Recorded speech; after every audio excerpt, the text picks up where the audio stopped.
So now Alpha brought me in to Trans World. And that got us a little bit of a problem with Mush. He didn't like his top guys going out somewhere else. Now, when you were working for these different territories, was there a lot of heat between promoters when you would go out, or there was, and there was no need for it because there was enough work for everybody.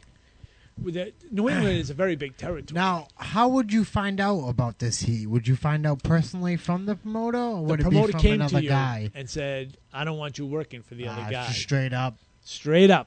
And they didn't go behind your back. Mush pulled me aside in Springfield. So, what are you doing working for ICW? I said, well, this is for Mario. He's got these bookings, and, he's keeping me working. Yeah. I got to work. I got to keep going. He said, well, I don't want my top guys working anywhere else. Well, if you want to give me a steady paycheck every week, that's fine. I won't work anywhere else. But I know you're not going to do that, so I have to keep doing what I have to do. So he kind of let it slide a little bit for a while. Then Alpha started Trans World. Now he was hot. Now his top boys are working for Alpha. They're working for ICW. And we're starting to get a little more demanding on his shows. In fact, one night he had this guy, his name was Sal Giordano. You probably won't remember him. He did WWF TV for, he probably had a cup of coffee and left. Yeah. He worked as Sal G. He comes in to the Worcester Auditorium, and Mush says, this is Sal. I said, yeah, I know. I've seen him on TV. He's going to be one of our top boys. I said, no, he isn't. I just saw him lose to Don Morocco on TV this morning. Yeah. He's not one of our top boys. In time, yeah, he could be, but not tonight. And Mush pulled me aside, and we had a heated argument about how you book people and why you build people up and why you don't build people up. And when somebody is losing on TV to their top star, that's fine, but you don't make him your top star because then your top guy is no better than their lowest guy. And Mush didn't understand that whole thinking. He said, no, Sal's a good guy. It has nothing to do with personalities. Right. It's all about business. And we had Billy Graham was there and Rocky Johnson. And unfortunately, I was not backed up by the top boys on my opinions. But my opinion was very strong at the time. Right. And I wasn't going to back down from it. I was not going to lose to this guy out there. If we go out and you want me to lose, it's going to be a shoot, and I'm going to just take the match. So we worked out something else. I sat down with Mush afterwards. So look, I'm not trying to be hard-ass about this. Yeah. This is business, and this is the way business has to go. He's decided that maybe he didn't like the way I was trying to do business. So I worked for Alpha. Next time I showed up in Springfield, he let me go. That's fine. At the time, maybe I don't need you anymore. Right. Maybe he's losing more than I'm losing. Which apparently he did, because 3 months later he folded. That's what he gets. Closed up shop. Letting go Sergeant Muldoon.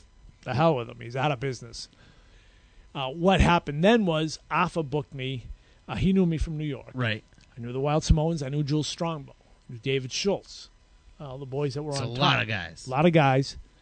They all knew me from ICW. So we were talking about Schultz earlier, the whole smacking the... Right. Schultz had smacked John Stossel. Yeah. He got let go.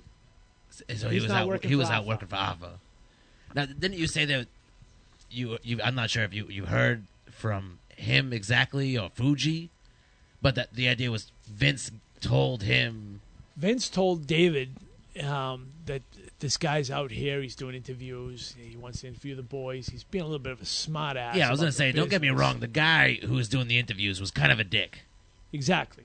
Like, I don't know, man. I feel like slapping that dude when I watch those old interviews. Vince told David to teach him a lesson. Fuji was right there when he said it. Yeah. Fuji heard the whole thing. Of course, Fuji was an over guy for Vince, and I think he was just kind of stepping back to make sure that things went a little more smoothly than what they thought Schultz would actually do. Yeah. What they didn't expect that Schultz was going to clean John Stossel's clock right there on TV, which to the boys, that was a big victory for us. Yeah. You didn't take any crap. Somebody called it fake. Show them how fake it is. Right. This Beat is an open hand slap slap out of them. Yeah. Exactly. All he did was slap him. A couple times, If Stossel wasn't such a wimp, he could have taken it. But the little girly man, I lost hearing in my ears. Baba Walters talked to him a little bit. This is not part of the show. You really got slapped up. Let that big wrestler beat you up. Or what was he going to do? Yeah, I don't think he was going to stop anybody. That's what he gets for asking a stupid question. Well, I mean, I don't know what happened before the clip that they showed, but as soon as the clip starts, the guy comes at Schultz with a very aggressive manner, which, I mean, seems like a foolish idea. Yeah, it was. You picked the wrong guy. Right. Schultz was a legit tough guy. He really was. But David was there was a side to David that he wanted you to see. And then there was a side to David that he never wanted you to see. Right. If you stood up to David and he knew you weren't going to take his crap, he backed right down. Right. I found that out when I was working for AFA. We were down in Connecticut, and he thought he could take a few liberties with me. And he found out quick that you can't take liberties with me because I'm going to fight right back. Yeah, you're going to give it back to him. And all of a sudden, he loosened right up, and I gained a whole new respect from David Schultz, and one that carried on through the time that we were with AFA. There was a show we were up in Maine, and he thought I was just one of the jobbers. He didn't know me from New York. Of course, some people do some things with certain substances, and maybe they don't remember clearly who was in the office at any one time. And he thought I was just one of the local boys and slammed the door in my face. So my response was very colorful, very clear, used some colorful language, and very loud. Yeah. And when he opened the door back up, as you got something to say, and he slammed the door a second time. So I got very colorful again. Yeah. He found out really quick that Sergeant Muldoon was not about to take crap from anybody, especially a dork from Tennessee, who I had absolutely no respect for, because I didn't know any of the boys from Tennessee, and I could care less about them anyway. What they're doing out there. Right? You're going to put over Ricky Morton? Yeah, screw all of you. So you're out. You're working for AFA at the time. Now we're working for AFA, and I'm working for ICW. And I'm working in Puerto Rico and getting over and doing what I had to do. Now, how often are you going out to Puerto Rico? Not that often. They didn't really want me in Puerto Rico for whatever reason. Victor Quinones did bring me in down there. And to tell you the truth, I didn't want to be in Puerto Rico. Now, was this all after the whole stabbing? No. This was all pre that. All Jose Gonzalez. Okay. Brought me in down there and in fact, Jose, one day, I was going to work with Dory Funk, and I don't know if I should thank Jose for this or say you should have just kept your mouth shut. Yeah. He goes to Dory and said, Dory, this kid can do anything. You just call the move, tell him what you want him to do, and this kid will do it. Yeah. And he'll just, all night long, he'll bump for you. Thanks a lot, Jose. Yeah, so you know you're in for a long night. You know Dory Funk's style. He's going to hook you in every move just to see if you can do it. Yeah. And Dory was one of these guys that he didn't look it, but man, that guy was strong. And if you decided you weren't going to go into a hold, he was just going to put you in that hold anyway. So you get a little experience out of that. And then you appreciate guys like Luke Williams and Butch Miller when you're working with them. Yeah. Because they weren't quite the hookers that Dory Funk was. They're not stretching you quite as much. And Luke, whatever you want to do tonight, I'm going to do it. I'll fly off the ceiling for you. So I went to Puerto Rico, and Jose was down there, and he was the booker, and Eric Embry was also a booker down there. And it was weird because I never worked in an office where there were two bookers. Jose took care of all the Puerto Rican guys. Eric actually set up all the matches. So I came in, not knowing what to expect, but remembering what I was told in the beginning. Don't wait for the other guy to tell you anything. Just go out and do your thing. I'm working with Miguelito Perez. When I first saw the paper on the wall, I said, Miguel Perez. It's an old man. What the hell am I going to do with an old man? Yeah. Okay, I'll go out and work it. Here comes this young kid to the ring. I grabbed the referees. This is a work, right? I mean, who the hell is that kid? That's Miguel Perez. That's not an old man. That's some kid. He's, that's his son. That's Miguelito. Oh, what the hell's going on here, right? Who's this guy? Now, they wanted him over with a power slam. So at first I'm thinking, how's this old man going to pick me up in a power slam? Yeah. Okay. Oh, by the way, it is okay to give away the business on this podcast, right? Muldoon, you can do anything you want on this podcast. Okay, because I don't want some old timers come. What did you do? Give away the business? Okay, I think that was given away quite some time yeah, ago. I know, but I'm kayfabe era, so you got that old school mentality. Yeah. So okay, Miguelito's over with a power slam at 9 minutes. For 9 minutes, I ate him up on the mat. Yeah, I held him down in leg locks and wouldn't let him up to do any flying at all. I just kept grabbing his foot, pulling it out from underneath him, and kept locking him up. I did everything I could to keep this guy down on the mat. 9 minutes comes up, I pick him up, push him against the ropes, reverse me. He reverses me, boom, power slam, finish the match. I went back to Eric Embry and said, I'm sorry, Eric. I took too much in that match. I should have gave him a little more. So I'll tell you when you took too much. You did fine out there. Don't worry about it. So then I work with Hurricane Castillo, and I work with Jose Estrada. Because Jose, I have the utmost respect for. Yeah. I knew him from New York. He's a guy who New York never respected enough. When he was working there, they had him losing to everybody. And I actually heard a comment one night that if he was 2 inches taller, he'd be a champion. Why would 2 inches make a difference? Right. Why aren't you making him a champion? So they give him the junior heavyweight title. Big deal. He should have been a tag team champion at least. Right. He was that good. When I stepped in the middle of the ring, Jose stepped in the middle of the ring. He was the medic in Puerto Rico. Yep. And he said, welcome to Puerto Rico. This is going to be a good match. For 8 minutes, I did nothing but feed Jose Estrada. Yeah. And he kept feeding me for 8 minutes. And we had the most fantastic TV match ever. So now Chicky Star, who is the TV announcer in Puerto Rico, if you watch any of the Puerto Rican tapes, although you can't understand a word they say, Chicky Star's the one the announcers. Yeah. I come out with my match with Ron Shaw. Chicky comes over and shakes my hand. Instantly, that crowd just wanted to kill me because Chicky Star just put me over by shaking my hand. Yeah.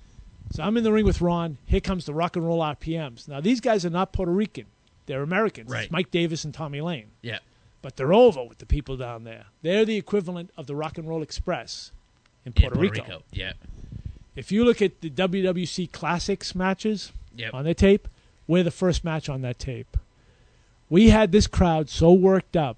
And this is a TV match. Yeah. We're just putting them over. We had the crowd so worked up, they put us on the Classics tape.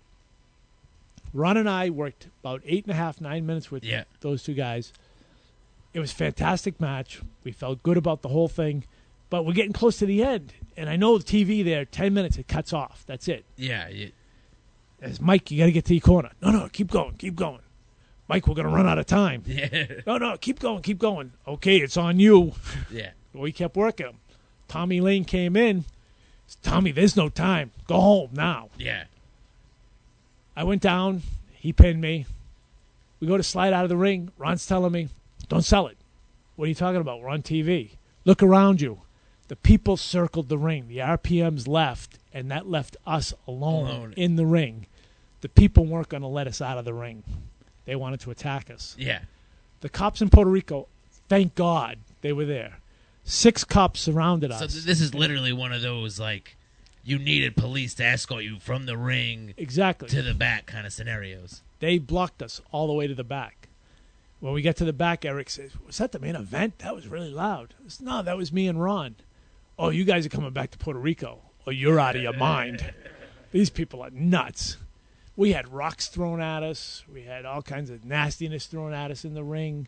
On the way out of the building, people were throwing stuff at the car. They tried to tip the car over. Jesus. I've had heat before, but that's ridiculous. This is some crazy stuff. In fact, I just recently heard that now they're using BB guns down there. They're shooting Lloyd Anoa'i just got shot 2 weeks ago. And Scott Levesque can remember Lloyd. We introduced him to him a year ago. And Lloyd and Alpha now are the tag team champions down there, and they have to worry about their butts getting shot every time they get in the ring. BB guns, Jesus. And, Lloyd and Alpha are not little boys. They're big boys, so it's kind of a big target to hit. Yeah. So I didn't stay in Puerto Rico. I kept working up here, and really at that time, I'm married. I got kids. I don't want to be in Puerto Rico. I wanted to be home, and the matches were here anyway. At least in the area where you could get home by the end of the night if you had. Exactly. So also not be stabbed after a match. Yeah, that's always a plus. Yeah. Fighting with a fan is one thing, but usually in the Northeast, when a fan fought with you, they used their fist, and you stood a pretty good shot at being able to take them out. Yeah. Not that I haven't had my share of some scuffles outside the ring. In fact, I was known for it in the mid-'80s. Getting a little wild. A little wild, yeah. There's a few promoters that had to pull me aside and said, Muldoon, you got to knock it off, all right? We're going to get sued. Just slapping the shit out of fans. Now, you mentioned Muldoon. Sergeant Muldoon always wore the mask. When did you take that mask off? The late 80s. I had finished with Alpha, and they had me doing a karate gimmick at the time. I was, really? The Karate Kid. And you know what's really bizarre about that? I didn't let this out until I got inducted into the Pro Wrestling Hall of Fame. Yeah. I never took a karate lesson in my life. And I was the ninja. You're the ninja? The ninja. Were you Muldoon at the time? No. They had me come out as the Karate Kid or the ninja. Were you under a mask? Or? No mask. I just had a karate gi on. I wrestled barefoot. I see. And what happened was... How did this come about? Funny you should ask. I was doing a TV interview, and the original Muldoon gimmick was an Irish freedom fighter. I was wrestling the O'Reilly brothers. And on TV, I called them Limey Sympathizers. Now, with my character being the Irish freedom fighter, or IRA, right, you would think that would fit. Nobody told me the producer of the show was from London. Oh, man. Yeah. I got to meet this gentleman shortly after my interview. I'm sure he wasn't too happy. No, he was a little upset with what I was saying and how I was saying it. And I said, well, you do understand the business that we're in and what we're trying to get across. He said, you do realize you're a terrorist in what you're doing. Oh, jeez. I had a different point of view, the entire thing. The promoter called me up and said, I think we need to change your character. It's really why. I think it's getting over pretty good. So, in some of the Irish neighborhoods, they don't look at you as a bad guy. They cheer you all the time. Yeah, but that's a good thing. No, that's a bad thing. And, being a terrorist is probably not a good idea. The O'Reillys are Irish, too, but people love them. I said, yeah, but, look at the O'Reillys. They're a whole different character. Yeah. He said, no, I think maybe we should change your gimmick up just a little bit. So, okay, what would you like me to do? Well, why don't you come up with something and show up and show us what you got? And whatever it is, no matter what it is, we'll put it out there, and we'll try to work with it. Okay. So they basically gave you free reign. Free reign to come up with whatever I wanted to. So I'm trying to, what am I going to come up with? I came up with a biker gimmick. Nah, that bike, I don't want to look like a Killer Brooks. I don't want to do that. Boogie Woogie. Nah, Jimmy Valiant's doing that. How about the Satan? No, Kevin Sullivan's doing he's doing that. Down in Florida. And now everybody copies everybody's gimmick. Right. If you come up with something good, somebody's going to be copying your gimmick.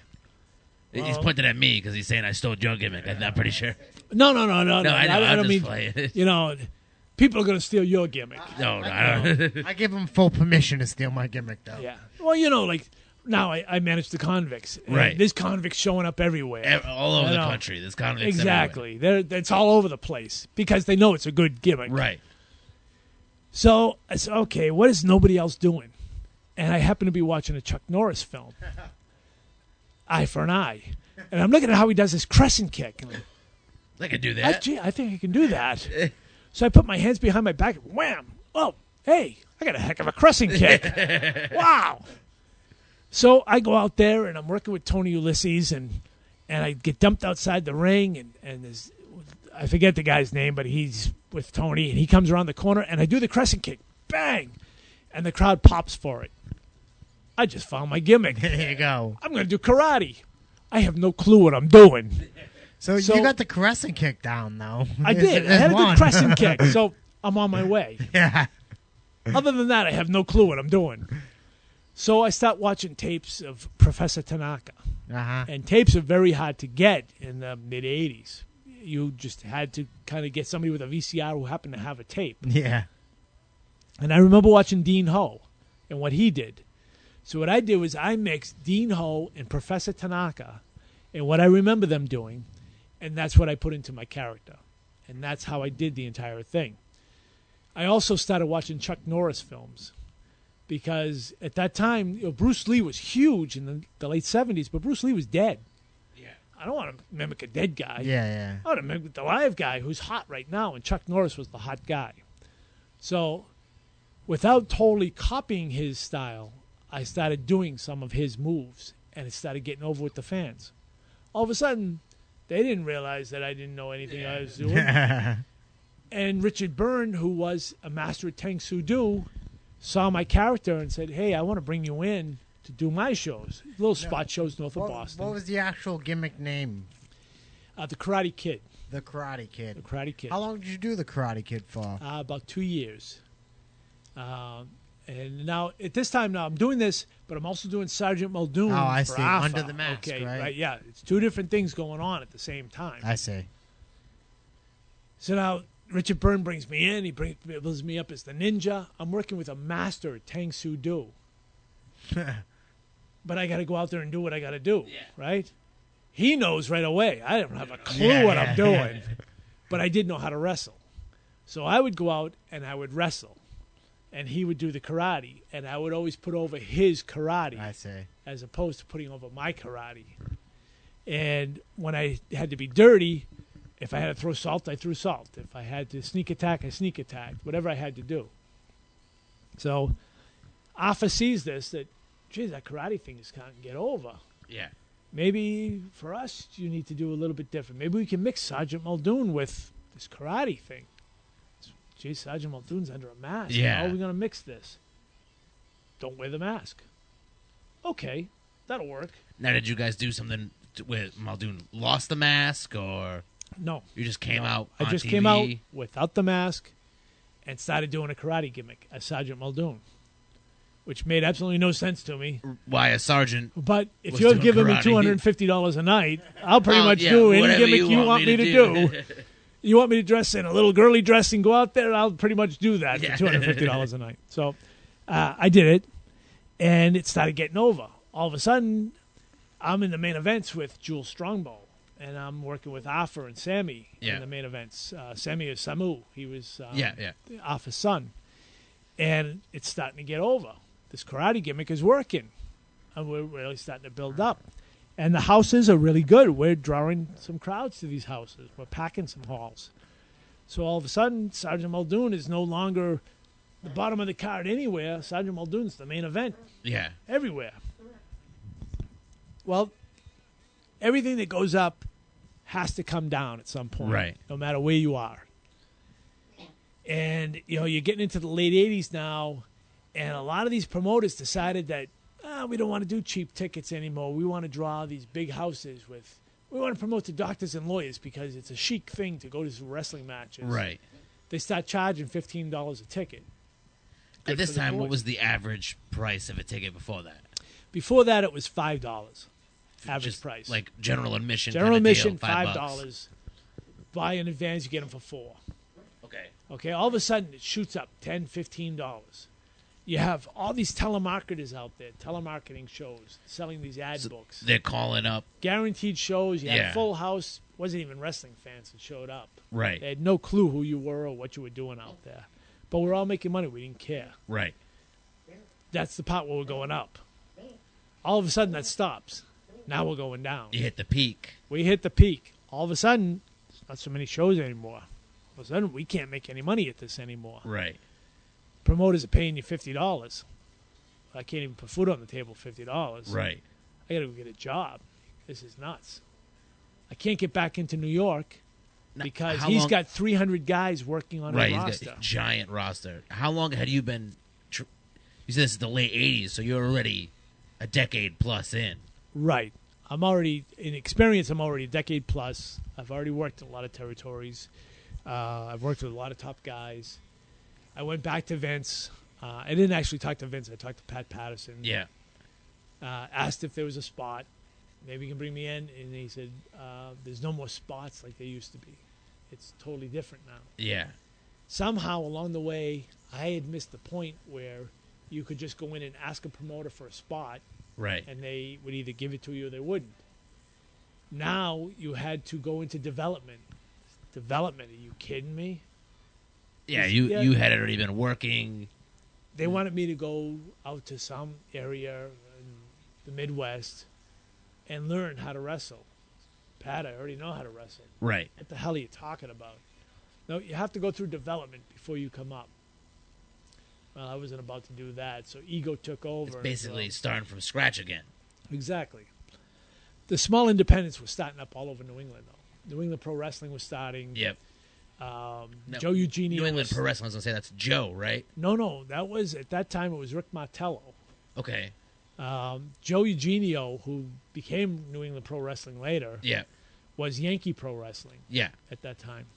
And there was only maybe 3 or 4 local guys that ran independent shows. Yeah.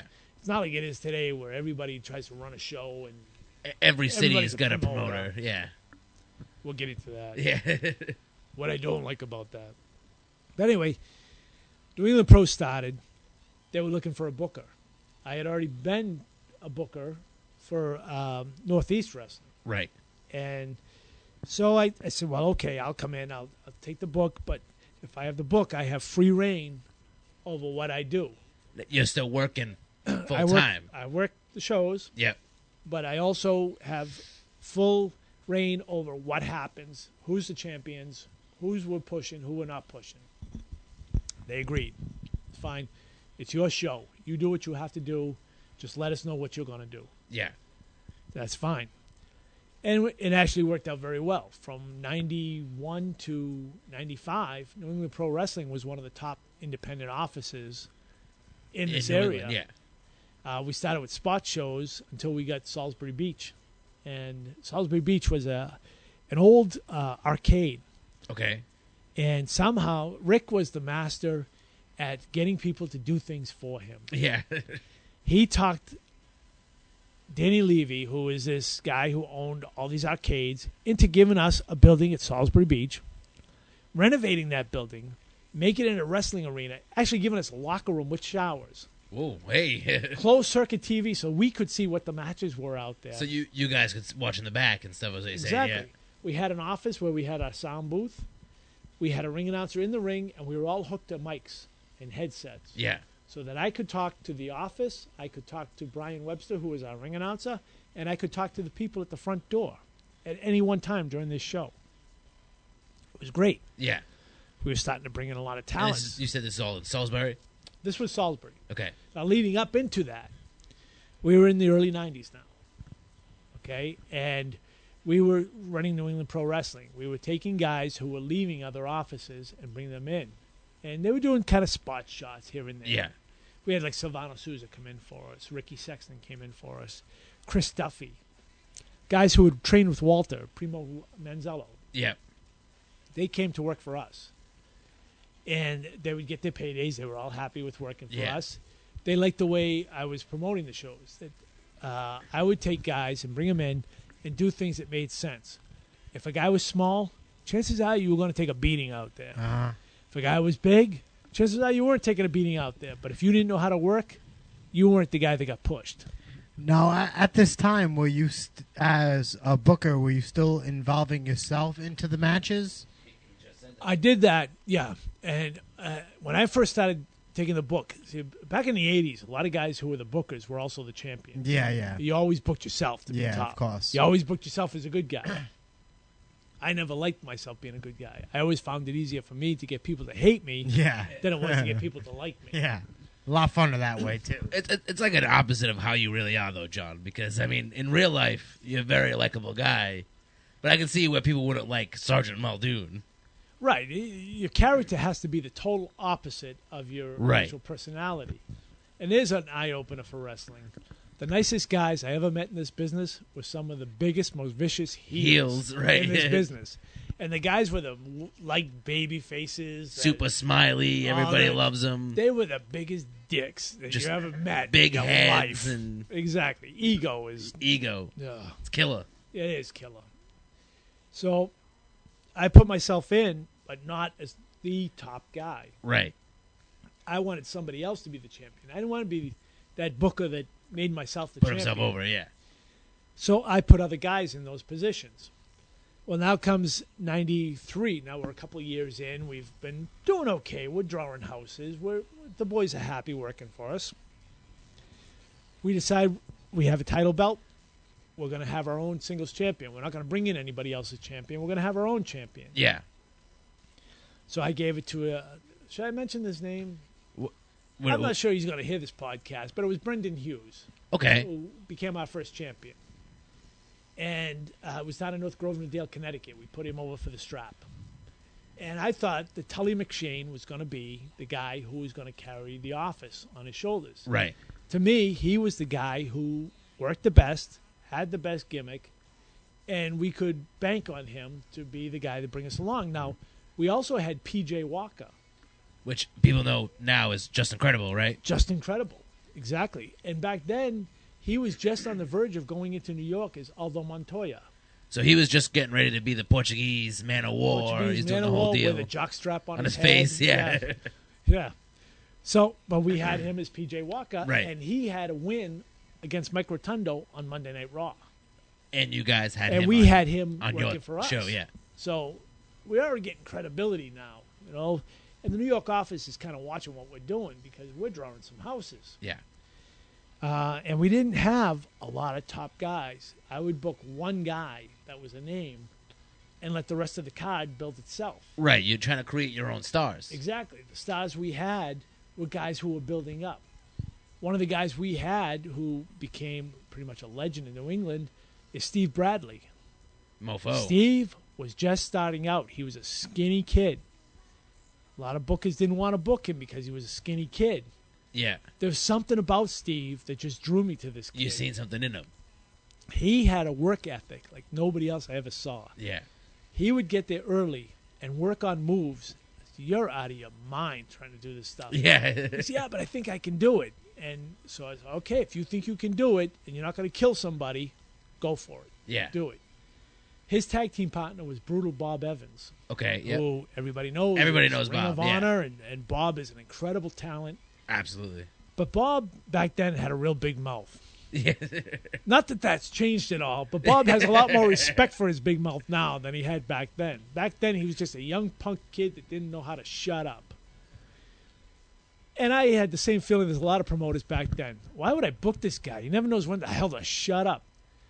But one night, we used to do live interviews in the ring. And I would do these things on these guys who thought they were big stars. I would send them out to do a live interview just to screw them up. Bob took that mic, and for 15 minutes, he was the most entertaining guy I had ever heard on a microphone. And I'm hearing on my headset, cut him off, cut him off. Don't you dare cut him off. Yeah, so that guy has been the most entertaining guy we have ever had in the ring.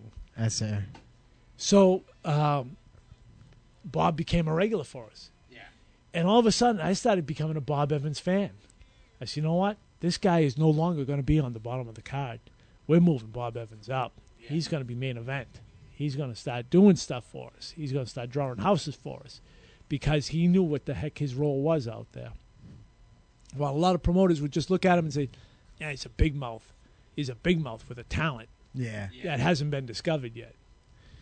So we started bringing Bob in. Was that his first big shot, as far as you know? As far as that level, yeah, that was probably the first big shot because he worked for Frank Castahina and whatever promotion that was. Yeah. And a little bit for Joe Eugenio and a little bit for a couple other guys. But I don't, at that time, I can't say that he didn't have other shots. Yeah. But he didn't get the top spots that we were handing to him. Until you heard him on the mic. Exactly. And that's what sold me on the guy. And then I really started paying attention to what he was doing. We had a lot of guys back then come into, and a lot of guys now, I mean, you guys have seen them. These skinny kids that come in. Skinny kids. I mean, they don't even belong in a ring. We had a kid named Jason Frank that showed up, wanted to wrestle. Yeah. Where's the rest of you? There's only like a third of you showed up. is, I train with this guy and that guy. Really? So you must know how to work. Right. I put him in a match with somebody. He totally stunk. Just sucked up the joint. He showed up the next month. Rick kept telling me, you got to get him in on a match. Second month I put him in, totally stunk again. I said, look, you're not going to train. Don't show up next month.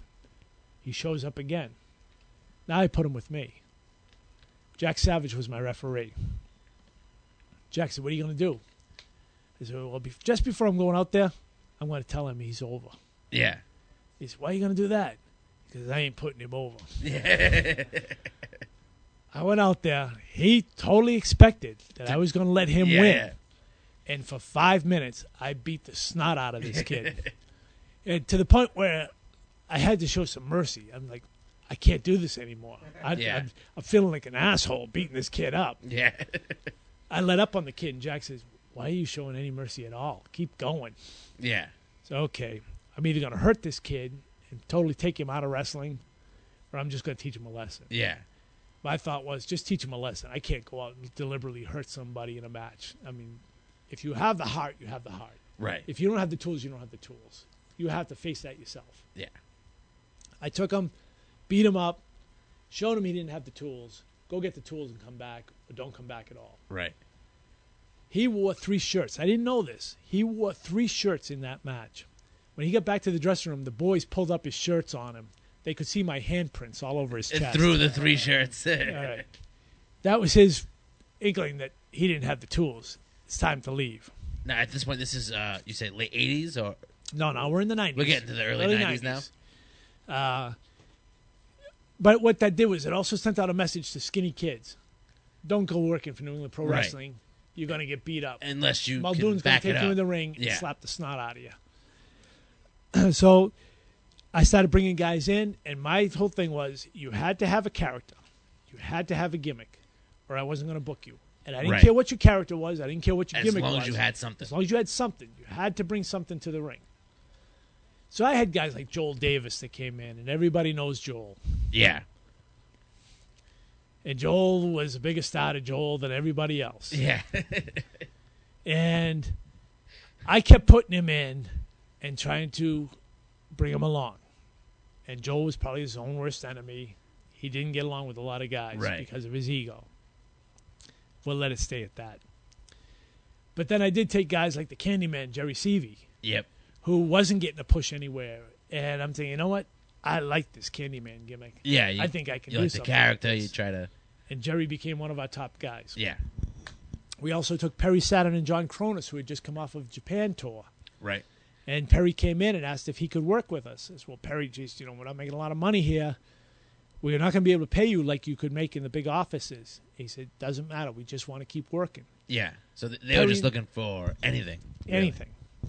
Really. Perry and John came in. They worked some tag matches for us, and they worked steadily through the summer of '95 for us. No, they were called the Eliminators. As the Eliminators. Yep. We let them do their gimmick. They worked with me. Just do their old thing. They worked with Eric Watts. They worked with Big City. They worked with Jeff Costa. Jeff Costa was Bruce Costa at the time. Sonny Goodspeed was in there. They were working with our top guys. Perry got his big push when Samu came in for us. And Samu put Perry over clean in the middle of the ring. All of a sudden, there was credibility to our boys. Right. Axe from Demolition came in. I was working with him in the main event. He's going for the title. And in '95, I finally decided, okay, if nobody else wants this belt, I'll take the damn thing. I didn't want to be the champion. But at the same time, somebody had to be the champion who could work the main events. So Rick says, look. And you knew you were loyal to yourself. Right. I wasn't going to take off with the strap. Yeah. That was a big thing all of a sudden. Guys were taking off with the belt. All right, we're not going to have any of that. Yeah. The belt will stay right here. And I know that I'm going to do my own program. But at the same time, I'm not doing a program to just build myself up. What I did was a program to build everybody else up. Yeah. Because I can't look like a champion unless everybody else looks like a champion. So unless I make everybody else look like a champion, I have nobody to work with. Right. Everybody else had to be the build-up guys to work with me. At least that was my thinking. Right. Eric Watts came in. Now, here's Eric Watts, who is over in WCW. Eric Watts. Watts. He's the son of Cowboy Bill Yeah. Watts, right? He was in his Techno Team 2000 or whatever gay gimmick they gave him in WWF. I don't even. Yeah. Yeah, he was in there for like a cheese sandwich, and then they sent him on his way. Cheese sandwich and a handshake. Exactly. The benefit I had was his mother lived in New Hampshire, and he came up to visit her one day. Yeah. He came down to the arena, introduced himself. I've seen you on WCW. I think they really screwed you over down there. Yeah. I was very point blank about it. And I said, being Bill's kid, I'm sure that the promoters decided that they were just going to pull a rib on Bill and build the kid up and put him somewhere he didn't belong. Right. And he didn't look at it that way. He looked at it as they gave him an opportunity. And did he feel like he slacked at the opportunity, or? No, I don't think he did. I think my own thought was they put him in way above his head. Right. Way above where he should have been because he was Bill Watts' kid. Right. And they did it as a slam against Bill. I mean, WCW had a whole reputation of doing that. I mean, they did it. I don't want to say they did it with Dusty's kid, with Dustin, but I mean, they pushed him hard. They pushed him hard into a position that he didn't belong in, and they did it again. And then years they later with right. Flair's kid, not exactly David Flair. Yeah, they put him in a position that he didn't belong in too soon. Right. Eric is a good kid. Yeah. He really was. He was a good worker. He had a good mind for the business. So he came in and he asked if he could work. I said, well, geez, Eric, I can't pay you what WCW paid you. Can you come in for less money? Right. He said, I'm staying at my mother's house anyway. Might as well. And I don't mind being at the beach.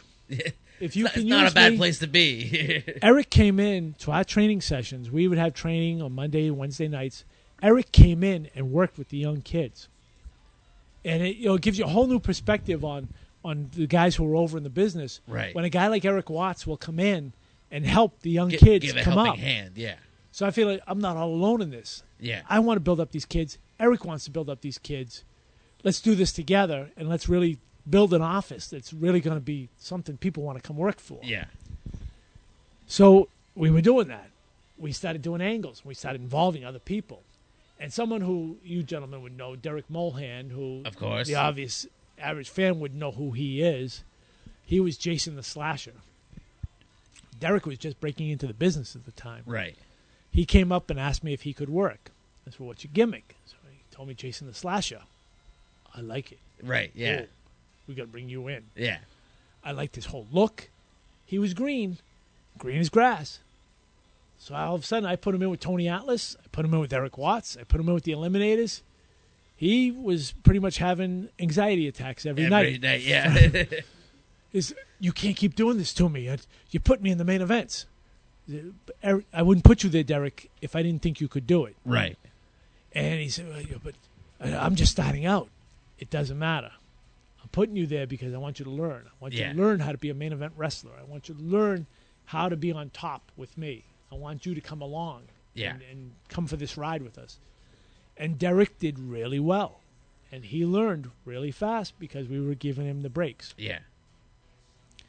And back then, you didn't get those breaks a whole heck of a lot. Right. There was a lot of guys that would come into the business that thought they were bigger stars, that thought they should have gotten a push, and I'd take a look at them and, nah, kid, you got to learn. You got to go. You got to get some respect for this business before I'm ever going to give you a push. Now, you say this is like 95. This is now mid-90s. 95, 96. Right. So this is when ECW is starting to pop off. Exactly. Out in Philly. Paul had started, he had been WCW. Yeah.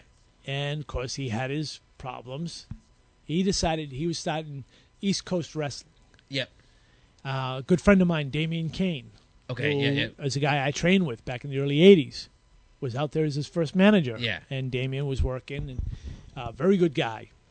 DC Drake was working for him. Yep. Mike Moore, who was the Motor City Madman. Okay. He was working there. They were doing okay, and then they became ECW. Yeah. They'd called us up. Mike Granger is his name. He was running Windy City Wrestling in Chicago. He contacted me and said, hey, would you and Rick want to come out and work Windy City? So, what's the gimmick? Why not? Yeah. Well, we'd give you 5 dates, and you're going to work with Johnny Grunge and Ted Petty. They got this gimmick that they're doing the gangster gimmick. Yeah. So, well, I know Teddy. I've worked with him a lot. Yeah, maybe I'll come out and work for Teddy. That's right. No problem. Then I watched the tape of what they were doing in ECW. And that's there is no the way I was going to do that. They were taking frying pans and whacking each other in the head. They were taking ladders and whacking each other. I'm not doing that. What are they? They're nuts. To me, that wasn't wrestling. But at the time, Paul knew exactly what he was doing. He was trying to pop the He was alternative totally crowd. changing the face of wrestling at the time. He had to do something totally different than what Vince was doing and what Eric Bischoff was doing. And he did it. Yeah. And he did it well. And he found his audience, and he brought it along. Now once Paul was seeing a lot of, the ECW was seeing a lot of success with the hardcore stuff and the over-the-top angles. Did you guys incorporate any of that into your stuff? No, I wouldn't allow any of that. None of it? Yeah. None of it. I wasn't having any of that hardcore stuff. Chairs was as far as we would go. Yeah. And chairs were only used in the main event. If an opening match used a chair, they were going to face Sergeant Muldoon when they got back to the dressing room. They had to deal with Muldoon. If you fought outside the ring, and I didn't tell you could fight outside the ring, you faced Sergeant Muldoon when you got back to the dressing room. And you had to be that hard about it. You couldn't just let guys go run rampant because all of a sudden you'd have guys flying out of the rafters. Right. And, ego's a big, as you know, ego's a big thing in this business. And I had some of the most egotistical jerks working for me, but you had to rein them in. There was a gentleman named Ray Roy, and I use that term loosely. He wanted to do the Mountie gimmick. Ray had a good look. He really did. Ray, though, thought he was a bigger star than what he was. Right. He was a star in his own mind. Exactly. So I brought him in, and I started working with him in tag matches. And Rick says, well, why are you working with him in the tag matches? He says, so I can control what the hell Ray Roy is doing. Right. So we're doing tag matches, and it's getting over okay. And, of course, I've already made my heel turn at this point. And I'm probably backtracking a little bit here and skipping back and forth. It's okay. We don't mind. Okay, maybe you can just rewind the tape and do it over. Ray is in there. We're doing a tag team tournament, and I'll get back to in just a second how the tag team tournament came along. We're in the finals. It's okay, Ray. Final match against Big City and Tim O'Reilly. Yeah. So how are we going to finish them? We're not. Rick is going to pin me in the middle of the ring. What? We're not going to be the tag team champions? No, we're not going to be the tag team champions. Well, why not? Well, I'm the singles champion. Why the hell would I want to be tag team champion again? He goes, well, that's not right. He goes, well, Ray, that's the way it is, and I don't give a shit what you think. This is the way it's going to happen.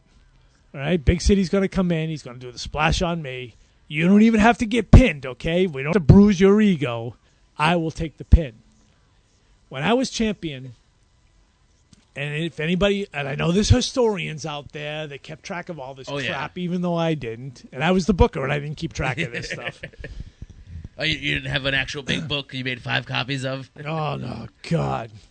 I don't know how they do it, but however they do it, God bless them that they do it. God bless them. Right. I would lose probably 80% of the matches when I held the strap. Yeah. The reason I did that was because if the guy that I was wrestling couldn't beat me, then why the heck would he even be in the ring with me? Right. So I had to lose every night of the week. And the boys didn't understand that, why I was always willing to lose a match. Right. I didn't lose my title. I just lost the match. Always a DQ, always count out. Yeah. I left the ring. But when I'd leave the ring, I'd leave with heat. And I always grab my belt and I'd say, I'm still your champion. And I'd walk away. You bounce out, yeah. Right? So Ray didn't understand that whole thinking. So I'm thinking maybe I don't understand Ray. Right. Maybe I don't need Ray. Maybe Sergeant Muldoon could just do a lot better by himself. And the build-up to what all that was for 3 years, I was tag team champion with Big City Mike. Yeah. And Big City Mike was 485 pounds, 6'7", monster. Big cat. That's a big cat. Big guy. We were the tag team champions, just beating everybody. Now Brendan leaves the office. I have to then become the singles champion. So for 18 months, I held not only the singles title, but the tag title. And I'm getting hot because I can't give the singles title to anybody. Yeah. Like, who the hell can step up and take the stupid belt, right? Nobody until Mike Valancourt came along. And Mike was the Boston Bulldog Ripper. Okay. I loved the way Mike worked. Now, I looked at other guys. I looked at Rick Fuller. Well, he doesn't like doing promos. How can you be a champion? You can't do promos. Right. Rick was an incredibly strong guy. Oh, yeah. Totally over. Oh, yeah. But he couldn't talk on a microphone. All right, I don't have managers to give him, so how can I build him up, right? We have P.J. Walker. Well, now he goes to New York. Yeah, he's getting ready to get a job. Okay, I can't use him. Sonny Goodspeed at that time was a little too green. And Sonny, if you know Sonny today, you think he's an icon. He's a legend in New England wrestling. But in the early 90s, Sonny Goodspeed was just starting out. Right. So now I've got nobody I can give the single strap to. Mike comes along. Okay, we're going to give Mike the strap. But I'm a good guy. Mike's a good guy. How do we do this? How do we do this? Well, we do a build-up for 2 weeks, how he's going to get his title shot. And I got in the ring, and I was doing live interviews, and I'm not happy. I'm not happy at all. Yeah. This guy is coming after me. I consider you a friend, and you're trying to take my title. And Mike is getting over to the people that, hey, this is wrestling, and we're all out to win a championship. Right. Same as you. And I want to get my shot, same as anybody else. But you're my friend, and I've done all this for you, and how can you even come to me and ask for this title shot? Fine, I'll do it. So the night before, we're wrestling. Now, Salisbury Beach ran 3 nights in a row. Same building. You guys, Thursday, Friday, Saturday? Friday, Saturday, Sunday. Friday, Saturday, Sunday. Friday night, we get in the ring, and we're doing a tag match. And we're doing a live interview before the tag match. And so I get out there with Mike, and I said, tonight I am going to be the best tag team partner you ever had in your life. And I'm going to do whatever it takes to win this tag match. Yeah. But as soon as this tag match ends, my only focus is I am going to focus on you and keeping you from winning my title. And Mike is trying to then say, well, where is all this heat coming from? Why are you so mad at me? I'm just doing what anybody else would do in this business. Just remember, it's you and me. The match ends. He goes to shake my hand. I pull my hand back. I grab the microphone away from Brian Webster. It's tomorrow night. You're all mine. And I walked away. And the crowd was totally stunned that I pulled that you're stunt. planting the seeds for the Exactly. Muldoon turn. The Muldoon turn is coming, but it's not starting yet. Now, the next night, I wrestle Mike. I said, Mike, here you go. I try to wrap him in a figure 4. He grabs me in a small package. 1, 2, 3. Yep. He wins the belt. I wouldn't turn over the belt. So you kept. I held it. All the wrestlers come into the ring. They're congratulating Mike. You just beat the champion. He's champion 18 months. You just beat him. Oh, my God, this is a big turn.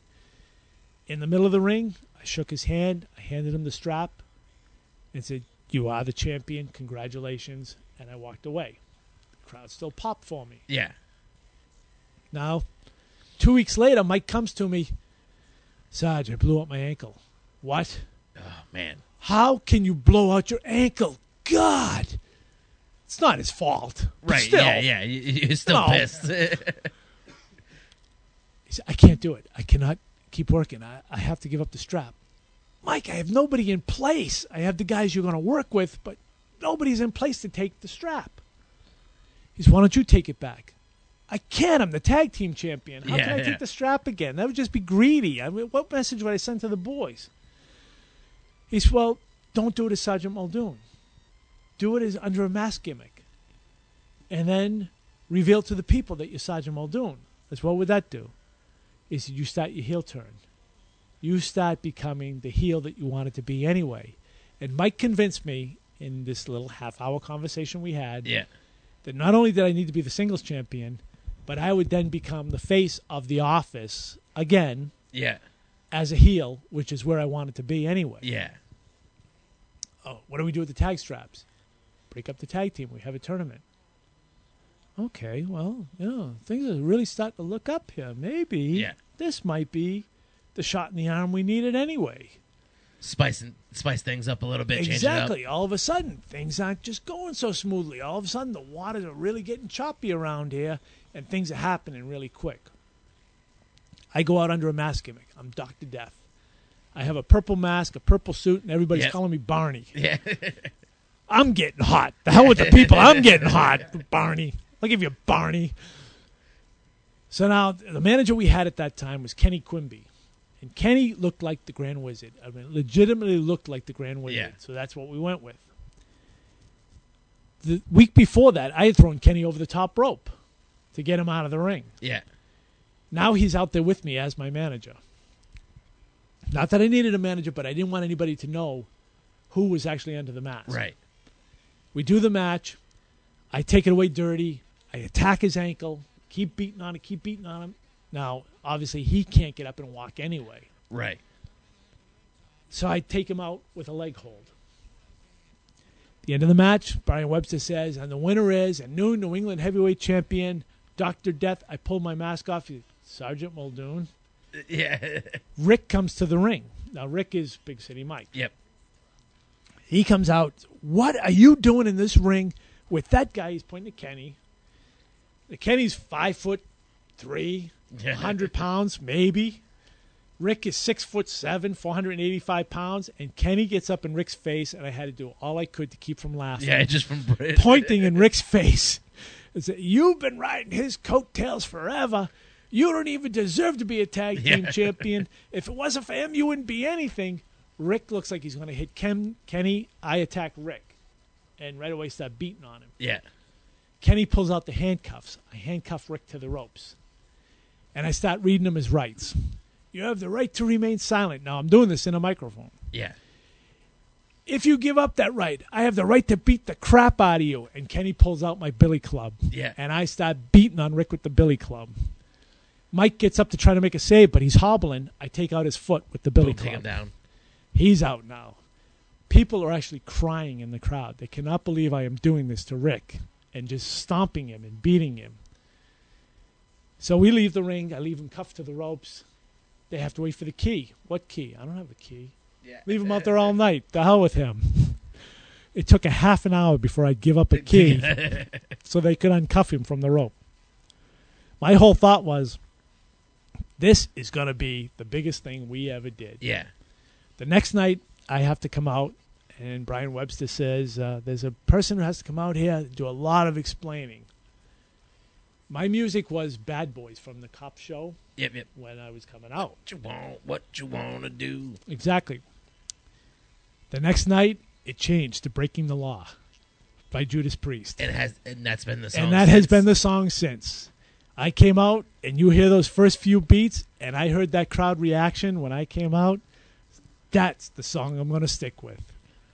And I got to the ring, and you couldn't hear me talking on a microphone over the reaction of that crowd. Of the crowd, yeah. They were so hot and yelling so much. I kept turning away from Brian and kept working the crowd. And they just kept feeding into me. And just, you son of a... calling me all kinds of nasty, vile things. And the whole time I'm thinking, I got this. This is good. Oh, this is what I wanted. Oh, man, am I in heaven right now. For the 10-minute interview of all of maybe 30 seconds that they actually heard me talking, I explained my position. Oh, I didn't need anybody. Oh, I didn't need to be tag team champion, and I threw the belt away. And I turned back to look to where the belt went. Where the hell did the belt go? Yeah. So we had to have a tag team tournament. And this is where Ray Roy comes in and becomes my tag team partner. Now, why would I just give up a tag team belt that I had to join the tournament? Enter a tag team tournament? My thinking was just be there to be an aggravation. Right, just to piss people off. Right. Yeah. Ray Roy wanted to be a tag team champion. No. And then I'm building up myself as the champion again. But now I'm not the good guy champion kissing babies and shaking hands. Right. I'm this vile heel that everybody wants to kill as soon as I go out to the ring. That's not going to happen. Tony Atlas comes to town. Now, Tony Atlas is an incredible talent. Right. Has been for years. We have him in now. We have Eric Watts in. We have these top baby faces that are going to come against me, trying to beat me for the belt. They keep beating me, but they don't beat me for the belt. Yeah. Now Tony comes in, and we're working a nice program together, and we're really getting over. Tony says, boy, we got to step this up. And he gives me this racial slur, and I'm not going to repeat it on this broadcast. I said, Tony, I'm not going to do that. No, it's not saying that. No, I am not saying that word. He says, well, you got to come up with something. I'll come up with something, but it ain't going to be that. So I get out there, and I called him Shoe Shine Boy. And that was enough? That was enough. Tony then comes out and does his interview and starts explaining to the people how, shining shoes is something I did when I was a boy. I said, really? Wow, geez, I really hit that one right on the head. I didn't know he was shining shoes. My God. I called him a cotton picker. And he said, I pick cotton too. Wow. Man, I knew more about this guy than I knew. But it started getting over. And now we're working with Tony Atlas on top. And I'm thinking, hey, this is going pretty good. Eric Watts comes in. He tries that stupid SDF move on me. Doesn't. Yeah, I ain't selling that abortion. Give me the freaking rope. And, the office is going pretty good for us. Yeah. But at this time, now in 95, my hip was starting to give out. Yeah. I didn't know what it was, but there was something seriously going wrong with my leg. At this point, you're what, 17? Almost 17 years in? Yeah, about 17 years into the business. And I was getting hurt a lot. Yeah. And it was taking a long time for these things to heal up. Perry Saturn had missed a move in one of the matches and shattered my nose. He was supposed to do a double leg drop, and he ended up doing an ass bump on my face. Ooh, yeah. And just my nose popped, and Scott Dickinson was our referee at the time. Yeah. And Scott said, do you want to stop? And said, no, keep going, keep going. As long as I can breathe, I'm going to keep going. And I wanted those people to see that this is a legit business, and we do get hurt. And for 15 minutes, I fought to breathe so that I could keep going in this match. And finally, I get to a point where, it's getting difficult to breathe. Yeah, time to go home. Time to go home. Let's end this thing. You're building up all these boys, and you're doing all these matches, and all of a sudden the pain just keeps coming every night. Yeah. And you can only drink so much of that away. Yeah, and there's not so much recovery time between shows, yeah. It was time to step down and step aside a little bit and maybe cut back on my schedule. I was going to say, did you go you went to a lighter schedule or? A lighter schedule. I also was having some problems with the way the office was running. Yeah. Not the way I was booking, because I thought I was the greatest booker in the world, as everybody else does. But I didn't like the direction we were going in. Right. And I thought that Joe Eugenio was coming in strong, and I thought we needed to combat that. Right. Rick didn't want to combat that. I thought that we should be running head-to-head against some people, and he didn't want to do that. I also thought that by working with Jeff Costa and what he was doing with the AWA in New Hampshire, we could work as a collaborative, and together we could beat back Joe Eugenio and Yankee Pro Wrestling, who we weren't getting along with at the time. Right. Now, was the issue like you felt like they were coming into your territory? Exactly. We were running towns, and Joe would come in and run the same towns and undercut us on the tickets. Okay. And Uncle Joe would do that everywhere, by the way. Uncle Joe was... I don't give a damn if he hears this. He's a piece of shit. Oh, man. All right? And I'll tell it to his face. I don't give a damn. And he can come at me right now, and I'll still tell him he's a piece of shit. All right? And I'm sure half the boys that were working back then would tell you the same thing. I think it might be more than half. Yeah. So he's coming into towns and trying to undercut us on tickets, giving away free shows, doing all kinds of stuff. Basically trying to just put you guys out. Right. He even went to the landlords that we had and said, hey, I can do better than these guys do. And I'm thinking, you son of a bitch. I want to get you in a match. So I felt we should go head-to-head against some towns, and maybe some towns not so much. But we should definitely be working with Jeff, because Jeff was doing some good things. Right. Crazy things, but good things. I thought Lobster Man was crazy, but it was a good gimmick. Right. It was over. It was over, very much over. I thought some of the other things he was doing was totally off the wall, but then some of the things I was doing was totally off the wall. What the hell's the difference? We complement each other. And I felt by working with Jeff, we could then control a lot of things that happened in New England, and we could beat back Joe Eugenio. Right. It didn't happen. Rick didn't want to do it. The people in charge of New England Pro Wrestling didn't want to do it. And I decided, maybe it's time for me to leave. Every booker has his run. You do your thing. you get your shows over, and maybe it's just time. Yeah. I'm hurt. I need to take a break. I need to go make more money. I wasn't making enough money to even survive. Okay, it's time. I'm working with Tony Atlas. Halfway through the match, I told Tony, we're going to change the finish. He said, what do you want to do, Sarge? Yeah. Grab me in a suplex. He said, why don't you grab me in a suplex? All right, we'll do that. Yeah. And we're doing this in the middle of the match. Yeah. Tony still has no clue I'm about to put him over for the strap. So he still has no idea. Has no idea. I hook him in a German suplex. We go back. Tony, roll your shoulder. He rolled it on the count of 2. 1, 2, 3. And Tony said, you kept your shoulder down. what just happened? You're the champion, Tony. Congratulations. And I left the ring. And I left the office. I did the right thing. I dropped the strap. Went out on your back. Yeah. That was the right thing to do. Right. Probably the wrong thing was not telling the office I was going to do that. So I left. Yeah. I went to work for Jeff Costa. I was hurt. I was hurt bad. And my hip was going. Yeah. And Jeff put me in to a gimmick called the Mummy. I dressed as a mummy. Yeah. I walked to the ring with a limp because I was limping all the time. Yeah. It's a natural. You walk like that anyway. Yeah. So it works. It works. I go to the ring. What do you want me to do? You go in there. You grab the guy in a nerve holder in his neck and you put him down on the mat. And then what you want me to do? Leave. That's it? I can do that. It took me longer to get to the ring than it did for the entire match and then to leave. Did they wrap you up in gauze or toilet paper? Or? They actually had a suit that looked like it was gauze and like bandages. And I would put this suit on with a mask. Very nice. And that's what I went to the ring with. And, of course, now at the time, Jason Sanderson, who was working as Wolfman, hit Powerball for $67 million or something. Jesus. So Jason was actually helping finance the office at the time.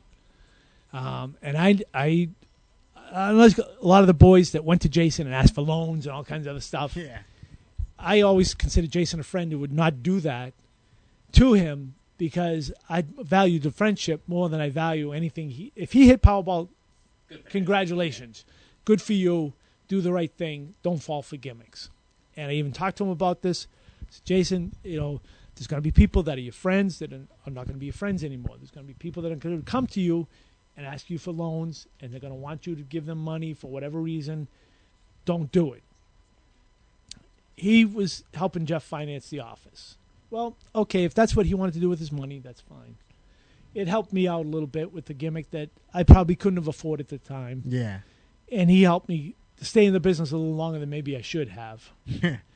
I was falling apart and didn't want to admit to it. So I was doing this mummy gimmick for a little while. And then I decided, well, maybe the wrestling wasn't going to be for me anymore.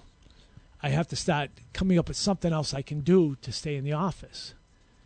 And so Jeff didn't want me just doing some little Joe job within the office because Sergeant Muldoon, you've been on top. Yeah. You can't just be the guy who comes and does the ring announcing. You can't be the guy taking the jackets back.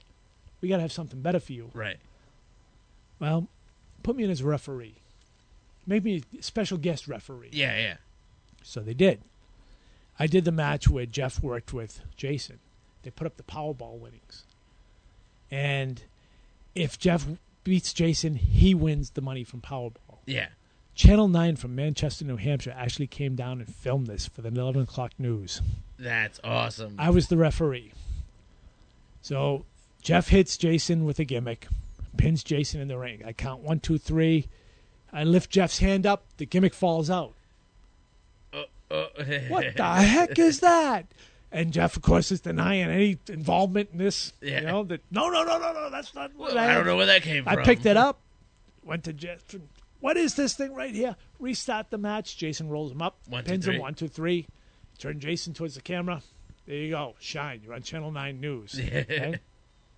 Jeff liked it. Came to me and he said, would you want to be a referee for us? Because that really got over strong. You really know how to direct the boys out there. Yeah. I can't bump anymore. Yeah. Let me do that.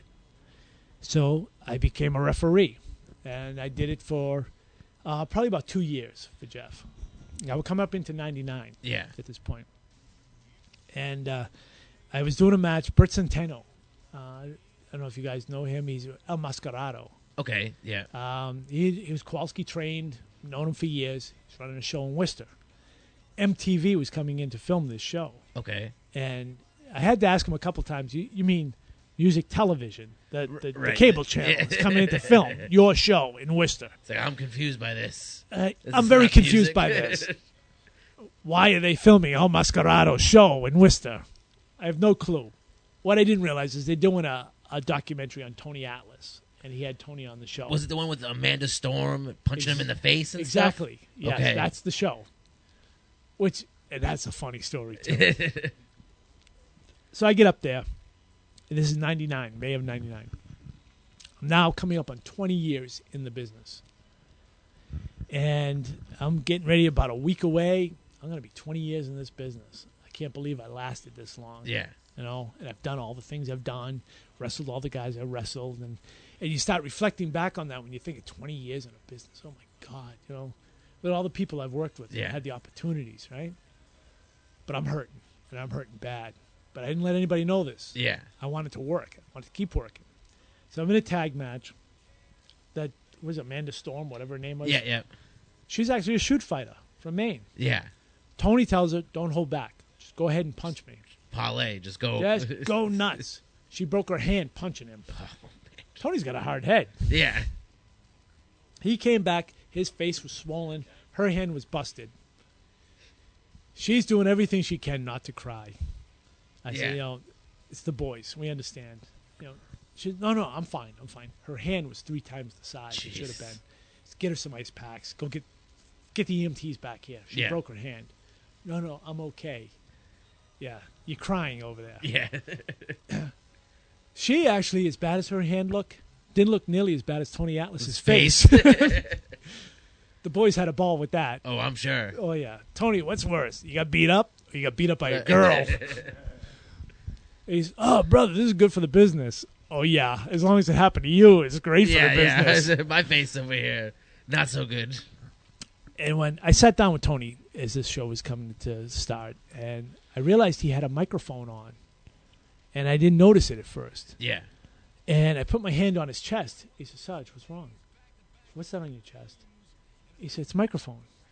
Why? He said, because they're taping us. Are they taping us right now? He said, yeah, they are. Just tell them to shut off the camera. Yeah. I'm still old kayfabe. Yeah. I'm not about to give away the business on some friggin' documentary that MTV is going to... Yeah. So they shut off the cameras, and I talked to Tony. I said, let's go in the other room. We're going to talk. Keep the camera out here. And we talked for a few minutes about what was going on and what they were doing. I said, Tony, are you ready to do this? You're giving away the business? He said, Sarge, Vince McMahon has already given away the business. Yeah. We're just bringing it along.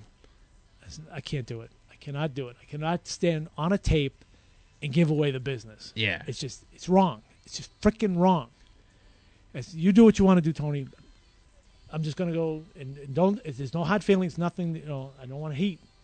I cannot do it. I cannot stand on the tape and tell you that the wrestling business is totally set up. I cannot stand out here and say that. And give it totally away. Now, with the whole MTV thing, did they come in with like waivers for you guys to sign? No. They said you were going to be on absolutely TV? Nothing. They just were there with their cameras. They were there with their cameras, and it was part of the show, and you just accepted it was part of the show. So I get out in the match, and I'm with Ray Roy as my partner. And, of course, I'm a cop. He's a cop. He's a Mountie. Yeah. Against the Moondog and Doink the Clown. Phil Apollo was Doink the Clown. Okay. Now, I've known Phil for 15, 16 years. Pete, I've known the Moondog. I've known him forever. They come to us just before and say, well, this is kind of a comedy match, so why don't you guys just do a little comedy routines and finish in 5 minutes? I was so mad that he called us a comedy. Yeah. Are you kidding me? We're stealing the show. Screw this. We are not going out as a comedy. But, of course, I'm limited because I'm hurt. Right. Bad. The finish was supposed to be the Moondog Bone hits the middle of the ring. Ray Roy picks it up, charges the Moondog, misses, hits himself out of the corner, falls in the middle, gets pinned. Ray doesn't like getting pinned. Doesn't like doing the job in the middle. Very unprofessional, but it is what it is. It is what it is. The bone hits the middle of the ring. I'm tied up with Phil on the other side. I see the bone in the middle. Phil said, "Where is he?" They don't see the bone. What the hell is he doing? I don't know, but I'm hurting bad. Yeah. Phil, back up. So we back him up. He said, "Get in the corner." He said, "No, don't do it. Don't do it." I pushed him back in the corner. I picked up the bone. I ran to the corner, smacked the bone on my own head. Phil covers me. He has to. Yeah. He said, "Kick out. Stay on top of me." I pulled him down so he couldn't kick out. He couldn't do his own kick out. Counted me for the pin. So we get back to the dressing room afterwards, and Phil was livid. He went after Ray, you wouldn't believe, screaming at him about screwing up the finish. Yeah. Then he came to me, and he asked me why I did it. I said, "Phil, it's just time. I have to leave. Yeah. I cannot do this anymore. I'm hurt. I'm hurt bad." And he thanked me for the match, told me I was the lightest worker he had ever worked with in his entire career, and he thanked me for anything I ever did for him, and I felt privileged that he would even come to me and say this to me. Yeah. So I went to the doctor the next week, and the doctor said, "Let me see you walk." So I limped down the hall. And you know that's never a good thing. When Right. the doctor's like, And the hold doctor's, on a second here. He's looking at the X-ray, and he's holding it up to the light and saying, "See this? This is your left hip. See that? That's cartilage, and that's bone, and that's where your hip bone's supposed to be." "Yeah, I see that." "This is your right hip. See what's missing here? There's no cartilage, and you have no hip bone. You have totally worn out your hip bone. You're going to need a hip replacement." Well, we obviously know what a hip replacement is. Yeah. Hip replacement means that's it. You're all done. You're all done. Yeah. It's Billy Graham tried to come back from hip replacement. It didn't work. It doesn't work. So okay, I have to wait till December before I do this. This is now in June that year. I have to wait till December. I can't do it before that. He said, "You won't make it till December." Yeah. "Don't tell me I won't make it till December. I can do whatever the hell I want. I'm Sergeant Muldoon." I made it till December. I cried a lot. Oh, I cried a lot. It hurt. But I made it. I did it. I made it till December. Now, at this point, I'm weighing 320 pounds. Okay. Not the svelte, toned Sergeant Muldoon you see these days. I was a fat pig. Now, this was just because you couldn't work? You I couldn't couldn't work out? move. You couldn't I do was anything? eating like a pig. I was eating painkillers so much, I had pretty much shut down my stomach function. Yeah. So you were just packing on the weight. Packing on the weight. So I had my hip surgery done. They tell me that's it. No more wrestling. You're out. Okay, I got to find something else to do with myself. Yeah. And so I do. I go off and go other things. But you never get this out of your system. Now, what year was that? This was 99. 99. December 99. The millennium comes. Wrestling's changing. I'm not changing with it. Right. I go to a couple shows here and there, but you're just going to check them out. I'm just going to watch the show, Yeah. and it's hard to do. To sit in the back and watch what was happening with wrestling was hard to do. Right. You could see the changes happening as the millennium came and the matches were changing. People were changing. Wrestlers were changing. Yeah. The whole face of it was changing. I didn't like it, but there was nothing I could do about it. I can't get back in there. Now, what do you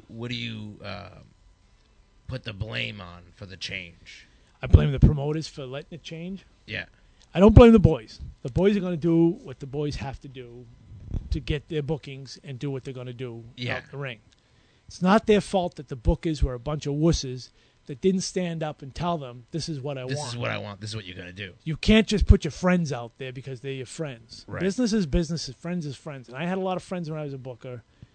And I explained to them why I couldn't put them on top. Right. And if I was putting a guy on top, I explained to him what I expected from him when I went on top.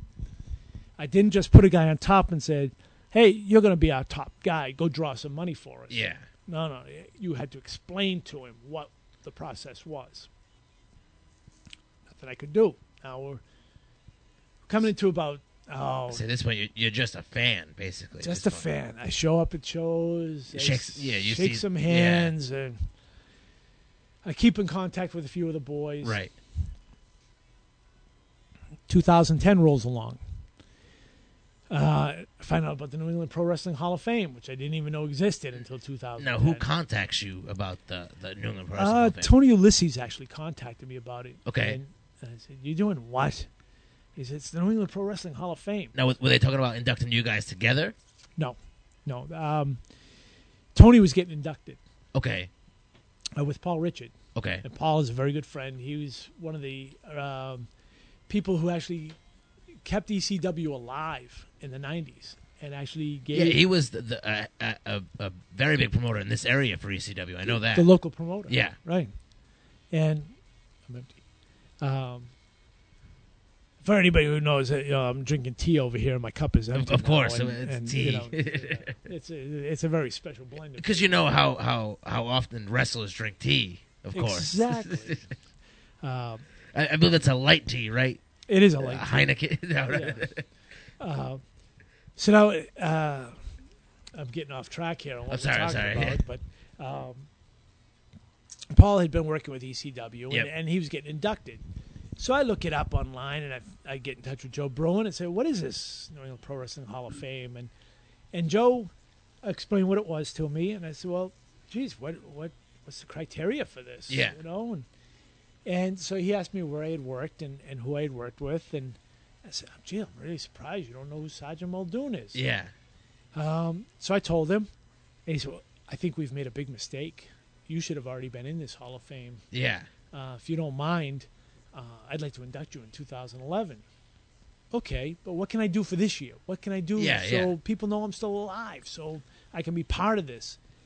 He said, "Well, would you like to induct somebody?" And he gave me the list of who there was. Kevin Hughes was being inducted. Right. Let me do Kevin. Right. I broke in with Kevin. Yeah. This would be perfect. Kevin didn't believe that there actually was a Hall of Fame and didn't know anything about it. Yeah. Thought it was a total work and So didn't show thought up. He was just getting worked, yeah. Right. So I get to the Hall of Fame. They said, "Well, Kevin's not here. But if you don't mind, if you'd like to take his time, go ahead up there and not only do the induction, but give Kevin's speech, too." Yeah, so you did okay. his deal. So now I'm in front of an audience, and I get up and I start talking. And within the first few seconds, I realize this audience is with me. And you can feel it and coming I can back, feel can't it. you? It's starting to come back. And it's like an adrenaline rush. You have this audience that is feeding off of your every word. And you are just roping them in and pulling them in. And just like I'm working a show, I'm inducting Kevin. This is fantastic. And you guys are going to feel this too. There's going to come a time when you're going to decide that, okay, I'm all done. I don't need this anymore. Yeah. And it's like a drug addiction. This business is exactly like that. You start getting that rush. You start getting that audience with you. You start getting that feel again. You feel that high again. You get that high that this crowd is with me. I know I can feed these people. I know I can pull these people back in. I need to reinvent myself. I need to be back out here. Joe called me up for a show in Providence. Okay. I thought it was an autograph show. Yeah. I really didn't know it was a wrestling show. I looked at the promotion. He's got me in the main event with Danny Davis. Okay. I called Joe up. I said, "Joe, I haven't worked in about 12 years. I don't know if I can do this." Yeah. He said, "Yeah, but you still know how to wrestle." "Yeah, I know how to wrestle." Yeah. "Well, it's Danny Davis. How bad can it be?" This is true. A valid point. Right. Yeah. Danny Davis knows how to work. I know how to work. Okay. Should be all right. I'll show up. I show up. My tights don't fit anymore because my tights fit when I was 300 pounds. I'm not 300 pounds anymore. Right, yeah. So I get there. Danny doesn't show up. Great. Well, you got somebody else I can work with. They give me Danny Kama. Okay.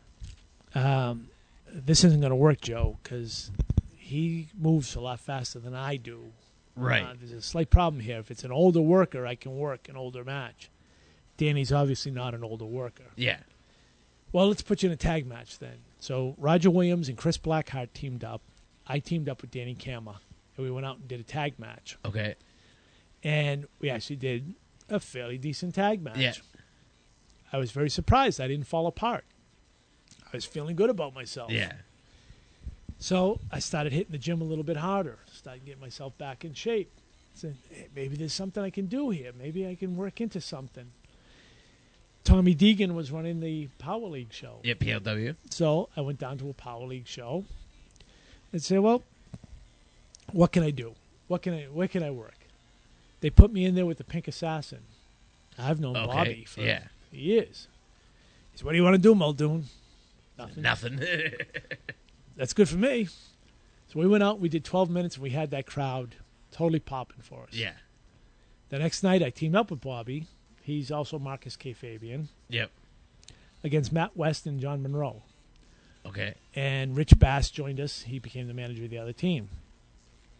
We went out, and we were the good guys, and we got that crowd worked up, and they came out, did their thing, and it all blended really well. Now, I didn't know who John Monroe was, really. I really didn't know who Matt was. Yeah. But we did it one heck of a match. Yeah. We had that crowd eating us up. And at the end of the match, even though they won, that crowd was still cheering for us when we left the ring. And I met Scott Levesque at that show. And he said, I know of this character that might just blend with your character. Yeah. And these two guys who might just work with you. And if you don't mind being a manager, would you want to do this character? Yeah. And so I said, well, okay. What was it? And it's the convicts. They needed a manager. I'm a cop. They're prisoners. Well, kind of goes hand in hand. It does go hand in hand. So we did our first match down in Whaling City Wrestling, and through the help of Scott and Jamie, who is the promoter down there, giving us a little free reign, we then pulled this together. But the characters we were building, we really didn't have a direction of which way we were going with this. Okay, we have a cop and we have convicts. The hell are we doing? I got one set of cuffs. Yeah. I don't have two cuffs. So we come up with this idea of what we're going to do going to the ring. But the first thing I did was I went out and I cut a promo. And the people were reacting to me. So again, I'm thinking, okay, my part of this is already set. Now we have to bring the convicts into a character that people are going to start recognizing and accepting as this is a tag team that can go somewhere. We do our Whaling City thing, and we keep developing this character, and we keep working together. And as we're working the next couple of months as a tag team, we're getting better and better on our timing. Our characters are becoming better, and people are giving us ideas. The original convicts didn't come out with sets of cuffs on individual cuffs on them. I decided that they had to have individual cuffs because it looked gay to come walking out with one set of cuffs. That doesn't even make sense. Who the hell would do that with convicts? Then someone gave us an idea of using chains around the ankles. We tried that one night. That was a total disaster. And then someone said, if they were convicts, they'd wear chains around their waist. Bing. There we go. Chains around their waist. So the chains were added. Now we have handcuffs added to each one. They have orange suits, which they already had. Yeah.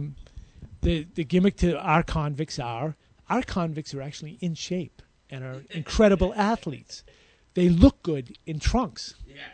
They wear boots. These guys are wrestlers who just happened to do, and they did some things that maybe they shouldn't have done. Okay? We'll leave it at that. Okay? But my convicts are very good wrestlers and very good tag team wrestlers. And all of a sudden, we're getting over wherever we're going because we're such a strange gimmick that nobody has seen before. All of a sudden, we're starting to get in demand, places that we're going to. Right. And some of these promoters see that. They see that the convicts are the team. But at the same time, as you guys know, a lot of promoters don't want to put the masked team over as the top team. It's not a recognizable face. But I'm a recognizable face. But I'm the only recognizable face because they're under a black mask. It doesn't make any sense.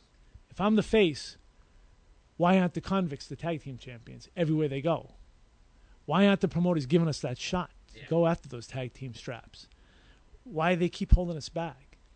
Because we're under a mask. Yeah. Same thing you guys run into all the time. You're under a mask. Oh, we can't make you tag team champions. Why? The crowd reacts to us. We've been to a lot of different promotions. We did a lot of different things. We went out to Allentown, Pennsylvania to work for, it was WXWC4. And we worked with a team from New York that we had never even met these kids before. And that was one heck of a match. To the point where when we, at the end of the night, I brought the convicts over, introduced them to Samu and to Lloyd and Afa and everybody else who was working the promotion at that time, Maven Bentley, a few other guys that were there from CZW, I believe it was, out of Philadelphia. The promoter, DJ Hyde, was also there. Yep. Yeah. And so we were introducing them to everybody, and Samu offered them, if you boys ever want to come back, you're more than welcome to come back. And I said, you know what? We got one hell of a tag team here. This is going to go far. But as you know, promoters these days are not the promoters of the 1980s who can see talent and actually promote the talent. No, what they want to do is they want to take their friends and put them in the positions of being their top challengers, to being their tag team champions, their top guys. I have a problem with that. And maybe my ego is bigger than what I thought it was coming back into this business. But if my team looks better than every other team, why are you not building up my team? And maybe my mouth is a little too big for some of these promoters. Maybe when I go out there and I kind of demand a little bit, that maybe I'm overstepping bounds. Some of the other managers that are old-time guys say, I don't make any waves. I just go and do what they ask me to do. The hell with that. Yeah. I'm not putting over a team that's 150 pounds each against my guys who are both over 200 pounds and in shape and can do some pretty spectacular moves. Why are we putting them over? Forget it. We're not doing it. We're the top team. We're going to prove we're the top team. Now, this is all when you guys first formed the team. You're traveling around, like you said, you went to Pennsylvania and all that stuff. Right. When did you guys start working like on a full-time basis? We started, we came into Showcase and Whaling City. They were the first two offices that picked us up and let us do what we wanted to do. And thank God they did, because by allowing us to do our thing, we would then be able to develop our characters. They really let you guys work your stuff out. Because, as you know, when you work in a tag team, you have to gel as a team. Right. And when we first started, we weren't gelling as a team because I didn't understand what they were doing. They didn't know what I was doing. I'm doing an old school style. They're doing a newer style that they knew. I didn't really understand the style that they were doing. I was kind of getting lost in some of the things they were doing. But as we went along, we started to understand each other and what we were doing and how we were doing it. And when they would come up with an idea, they'd shoot it off me. I would shoot an idea off of them. And sometimes it would work. Sometimes it was a total botch. But you don't know until you go out there and do it. And I think that in some of the things we did, I think were fantastic. We came up with our leapfrog. Nobody else does. Is doing that, yeah. We hang the guy over the top rope, pull him up by the legs, and do a leapfrog right over into his back. Nobody else can do it. Yeah. It's a fantastic move. We have leg squashes that we do on people. Where we stretch the guy and then squash his legs. We do our finishing move, the DDT Russian leg sweep. Yeah. Which is done by nobody else in the business. Guys are trying to copy it now. They better not copy it because they're going to have to face the convicts if they copy it. And as you know, in some of the promotions, WCW gave us the opportunity to take a tag team strap last year, and we went right out there and did it. Yeah, you took it right from us, actually. Yeah, well, I'm not going to apologize for that either. But I'm not going to lie, John, that the show we worked with the convicts, it was Summer Bash. Yeah, I believe that's what it was. And it was the outdoor show. They drew really well, big show. And that night, I remember you coming over to me and you were like, tonight, we're stealing the show. It didn't upset me. We were on as first, much as right? We were on, what upset me was they put us on first. That upset me. And we were in a gimmick match, too. It was the nightstick on a pole match. Yeah. Because I felt that being a gimmick match, we should have at least been in the middle. Right before intermission, maybe? Right before intermission so that they can take the nightstick post down and everything. Yeah. You know? Give us a reason for being out there. Yeah. Having us in the opener, to me, made absolutely no sense. But I can understand what the promoter was doing because he had Marty Jannetty and Damian Darling going on last with the Minutemen. Right. He wanted them to shine at the end. What he failed to remember was the Convicts were wrestling Monster Mack. Right. And we were going to be going out there in the opener, and we were doing everything we could to steal that show.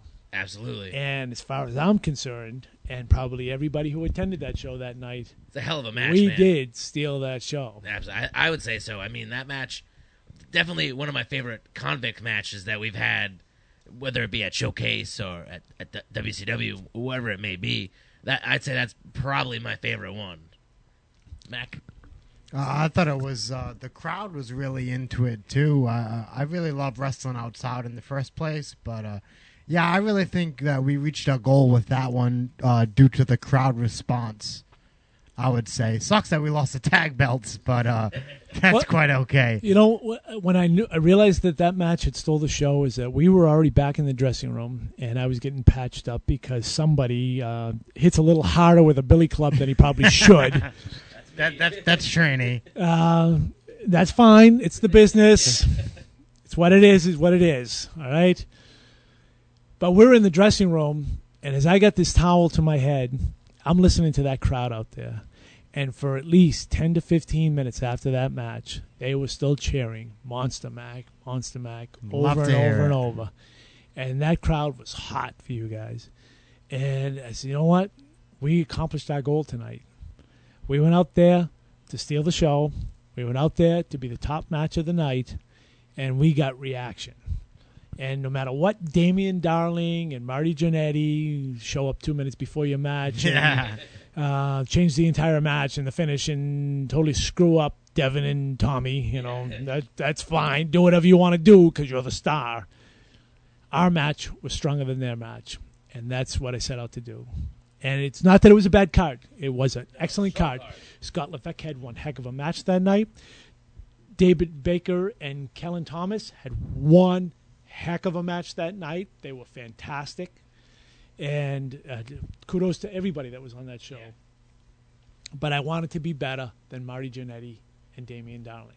And we did that. Now, I don't want to give anything away, and you don't have to answer this question if you don't want. Okay, I won't. But I hear rumors you're talking about your booking experience before. You have much booking experience. I hear rumors that you might be possibly taking a book in the area, and if that is true, I think it would be fantastic because some of the promotions in the area definitely need a good vision, let's say, on where to book some of their certain guys. Well, what's been happening is that in Showcase Pro Wrestling, as you know, they have a training center in Woonsocket, and Chris Blackheart's the promoter there. He owns the office, and Chris is like a lot of bookers. You do it for so long, and you start getting stale. You start running out of ideas, and you stop. Not that he doesn't have things going on, right? And people doing the right thing at the right time. But like a lot of bookers, you start getting comfortable. The bad thing is once you get comfortable, you start making some choices that sometimes some boys will be happy as heck with, and some boys won't. Yeah. And that was what was happening. And I have my own feeling on how the business should be. And my feeling is that, first of all, if you're not trained professionally, don't get into a ring because you're going to get hurt. Yeah. And we have too many of these backyard guys that come out there and they want to come into the ring. And I've had my share over the years that I go out there and give them a lesson. The first match, you were in the wrong business.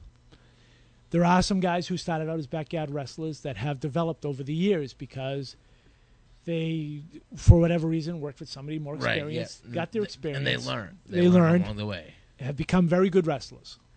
And that's good for them. Yeah. And it's good that they came to me, or I've met them at the point where they were already a good wrestler. Right. Because otherwise they'd be getting their asses kicked. Okay, the other thing is, somehow in the 1990s, or maybe it was after the millennium, wrestling boots became a secondary thing in this business. Right. And a lot of guys now are wearing sneakers and kick pads. It kills me to even watch this happen. Yeah, they rock the Asics, right? The wrestling shoes and the kick pads over them. Yep. Exactly. The problem with that is that these guys come to the ring now, and they look like your neighbor going out in their backyard wrestling with jeans, T-shirts, and sneakers. Any asshole can go to the ring in a T-shirt and call themselves a wrestler. When you go there, you might have some kid in the crowd, 10 years old. It's his first live show. When you come out with your sparkle jacket, like Scott Levesque invested $5,000 in a robe. Yeah, easily He has $5,000. a beautiful shimmer robe. He wears tights. Is that the official price? Because I've been trying to find out for weeks how much he spent on that. I promised him I wouldn't give away the official price, but let's ballpark it. It's around $5,000. He wears tights to complement his physique. And he's got a very good physique, so his tights fit his physique. He looks like a professional wrestler. He wears boots that look like a professional wrestler. Right. So when he comes to the ring, the first impression a person has is, I'm looking at a professional wrestler right here. Now the next match comes out, and some jerk-off with a freaking T-shirt on, and I want to slap him because he doesn't even look like a professional wrestler, and he just took away everything that Scott put into his match because of his appearance when he went into the ring. It's wrong. It's very wrong. And the promoters are booking these guys because they're their friends. They're this guy who really wants to try to come up. If he wants to come up, go get some gear. You can't go into a hockey arena and say, I'm the goalie, and not wear pads and a mask, right? You can't get into wrestling without boots and tights. Wear the gear that fits and come up with the character. Don't just go out there, well, what's your character? Well, I'm a tough guy from the street. Yeah. Okay, we have the hoods, and the hoods do very well what they're doing, okay? They're the tough guys from the streets. Right. We don't need another tough guy from the street. Come up with another character. Yeah. Well, I'm a Satan worshiper. Yeah, we got that, too. Yeah, we got Brandon Webb already. Plenty of Satan worshipers. Find something else. Yeah. The problem is the boys don't think beyond what there is out there already. Right. There's tons of gimmicks. And look back. There was tons of gimmicks years ago. Right. How many cowboys are there anymore? How many Indians are there anymore? How many? Nobody wants to do. I don't know, man. I feel like the people that do go out of their way to play the cowboy gimmick or the Indian gimmick now get so over with it because there's nobody else doing it. Right. And even like you guys, okay, you have the Mack attack and you do your thing. And your thing is so totally different than what everybody else does. Yeah. That's why it gets over. The convicts are so totally different than what everybody else does. That's why it gets over. Yeah. Yet here comes this kid wearing a T-shirt with some little stupid saying from some gym or something, or some Sammy's Hot Dogs or some goddamn thing. It's usually black marker on the T-shirt is a famous one. Oh, that get me going, huh? You're gonna get me good. You're gonna have me really coming. The only guys who should wear stuff like that is the hobo and the bum, for Christ's sake. Now, Joan, thank you for the kind words earlier and for putting me over, but I just want to take this opportunity to put you over. And like you said, like around 2010, 2011, right, when I first met you, like at that time, I quit. I was on the rise as far as my career, and I quit lots of promotions, lots of relevant promotions, and the last relevant promotion that I quit was PWF.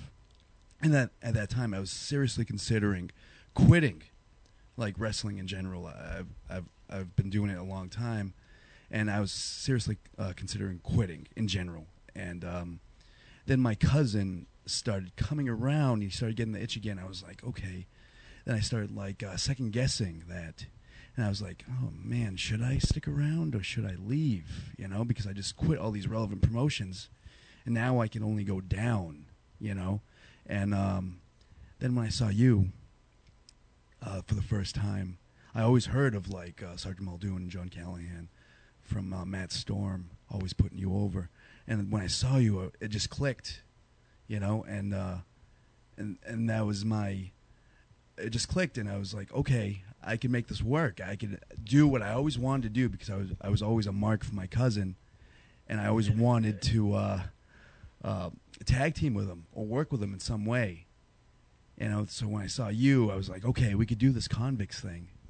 And okay, I just spent the last 15 minutes covering that out, and you just blew it in 2 seconds. It doesn't really matter, But I want to thank you because, in a lot of ways, you're the reason why I'm still doing it, And I look up to you, and you're one of my best friends, Well, thank you very much, and when we did the PLW show, I did it because I would do a favor for Tommy any day. I love Tommy Deegan. I love Carlos Arenos, the guys who Carlos do was shows. at the showcase show last night. Carlos is a really good guy, and even back in the early 90s, I helped Carlos out because I always thought he was just a good kid. And when he was first starting out, he was Shane Simons, and we helped him along. And I would do anything for those guys. And then when I met you, and I'm thinking, okay, this might work, and we worked together for a good 6 to 8 months before we really had a tag team that we could be proud of. And I remember sitting with you one night. We were down in Fairhaven, and we're at the bar, and we're kind of looking back on it and said, look how far we've come in these months from where we were when we first started this and to where we are today. And it had come full circle. We were already going where we wanted to go with this thing. And not as big as I wanted it to be, but it was bigger than it could be for New England. And we'd go into these offices, and these promoters were giving us these pushes. And the only thing they knew is that they had Sergeant Muldoon and they had Scott Levesque working together. They had no clue who Dan was. Yeah, absolutely, they still don't know. They told us one night, okay, this is how it is. The guy who's not Levesque, he's going to be doing this and this. He's got a name, for crying out loud, But the only people they recognize is you and I. But that's okay, because if that's what gets the team over, then that's fine. And that's how it works. And some of the promoters understand that. Some of them, maybe not so much. And sometimes, because we are a mass gimmick, and I become the only recognizable face of this gimmick, they think they can switch us off at any time. And that's not necessarily true, because every time we have to substitute people into our character and into our gimmick, we weaken our gimmick. It's tough. It's tough. And I always had a problem ever since I was starting. I never had a true gimmick. Scott Levesque was always Scott Levesque, a heel mostly. But I always struggled to find the inner gimmick, And the Convicts gave me a chance to act out an actual character. And I think that's what the Convicts bring to the table, an actual character. When we come out, people know to boo and jeer, And I think that's awesome, And I have so much fun doing that. Well, thank you. And to tell you the truth, if it wasn't for you, I would not be doing this, because as much fun as I had, and I'd probably still be doing the training. I would still, because I still believe that you have to pass on the torch, and you have to bring up the next group of guys who are going to take over this business.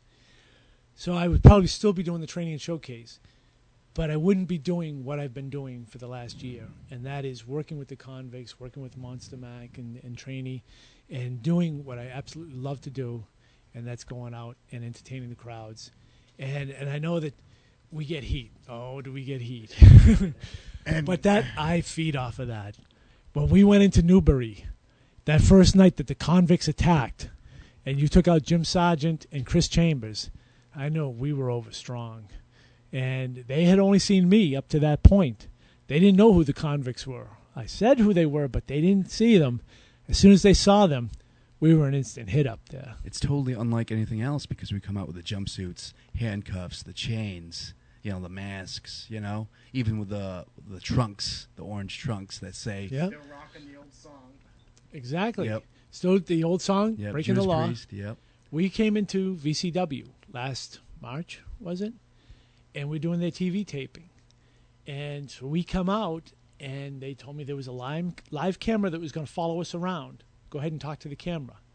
So I cut a promo into the camera. Chris Charisma is the announcer. He was trying to figure out who the Convicts were. And I got on the TV tape while you guys were in the ring and told them who you were. And not so many words, but these gentlemen come here from New York City, and they're here to win titles, and and if you did your homework, you'd know this, and got us over on TV. Now, we did our thing out there. We came back at the end of the match. And remember the reaction from the boys in the dressing room. When we came back through that door, there was a stunned silence. They had no idea how to react to what we had just done on their TV. Because we're totally unlike any other tag team. Exactly. Yeah. We work as a team. We have a tag team mentality. When we attack, it's a 2-on-1, 3-on-1 situation or 3-on-2 situation all the time because we are always a team. When we have to make tags, we make tags. We always work together. One of our guys start getting pinned, the other one is right in there to pick it up. Is that why it's so hard to defeat you guys? That's exactly why. It's like a handicap and you match. think you guys would be able to figure that out before anybody else. Oh, wow. And if you Mackanites or you just straight wrestling fans that are listening to this Mackcast, if you know who John Muldoon is, I guarantee you have a whole new level of respect for this man. Because, to be honest with you, John, I knew a little bit about you. Trini knew a little bit more than I did. But after listening to all the stories, wow, I have a whole new respect for you. And I really want to thank you so much for coming down and sharing some of your stories. I know we went a little long, but that's okay because it was fantastic. John, you met Levesque 2 years ago. We didn't meet you until you started doing working at Jamie's and at Showcase. And in that short time, I'd say about a year and a half that we've known each other, you've honestly become one of my best friends in wrestling. And when we're in locker rooms together, we're always together. Like I noticed, like at Showcase, we sit in the middle of the room. All of us at WCW, we're all together. And to me, I like to just sit and I pick your brain. I always ask you how our match went, what you thought. You know what I mean? I like to get all that information. Do you think that that's part of the reason why some guys aren't progressing? That is the reason why some guys aren't progressing. They don't like criticisms. Right. They don't like people looking at their match and telling them what they did wrong. And believe me, you've criticized some of the stuff that we've done. Oh yeah. There's been times when you just when look I've at had us to and you're sit like, down no, with you guys that's bad. and That say, was look, this is not the way you do this. Yeah. This is wrong. Yeah. And you know that if I'm telling you this, I'm telling you this because you want to help. I want to help. Yeah. I'm not doing this because I just want to cut you guys down. I'm telling you this because this is what's going to make you that much better in this business. And I hope that anybody that I do give that criticism to, that I tell them that, why did you do this? You should be doing this. I believe in the psychology of the wrestling business. Yeah. Everything has a purpose. Everything has a reason. And if you don't think that way, then you're going to just go out there, helter-skelter, put yourself over, and not build the other guy up. Yeah. Who did you beat? You might as well have just been in there with a broomstick. Beat no one. Because you beat nobody. Just drop kicking that broomstick in your just backyard. Just drop kick the broomstick because that's all you're beating is a broomstick. And, when I was going to first start wrestling, I was in high school. My guidance counselor came to me and he said, you really don't have much direction in your life. And you're really not doing a whole heck of a lot. You're kind of skidding along here, What do you want to do with your life? I said, I want to be a professional wrestler. He said, that's a pipe dream. That's never going to happen. Yeah. I was in the Boston Garden waiting for Hulk Hogan to come to the ring. I was wrestling Hulk Hogan at Boston Garden. In the Boston Garden, yeah. 18,000 people were in the building. And I looked up at that balcony. I said, you know what? This is one hell of a pipe dream. Yeah. Now I've been inducted into the New England Pro Wrestling Hall of Fame. That was part of this pipe dream. Being able to meet all the people I've met in the 34 years I've been in this business has been one heck of a pipe dream. Yeah. And the dream just never ends. It keeps going on. And granted, I can't do what I used to do in this business. So now I have to reinvent myself and be a manager and a trainer and help the next generation come along. And hopefully, as this goes along, these next couple of years, I'm going to be able to at least give back to the business that gave me so much. Right. So, John, we know where you've been. We know where we're at now. Do you have any advice to any guys that are trying to break in now or guys who are working the independents? Yeah, there's well, we could do a whole podcast just on that.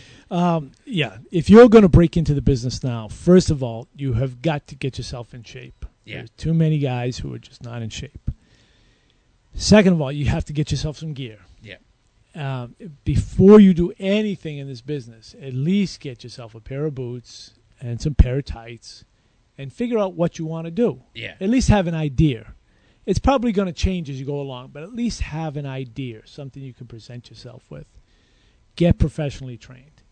At least learn the moves and the bumps, because if you don't, you're going to get hurt. You're going to get hurt bad. Yeah.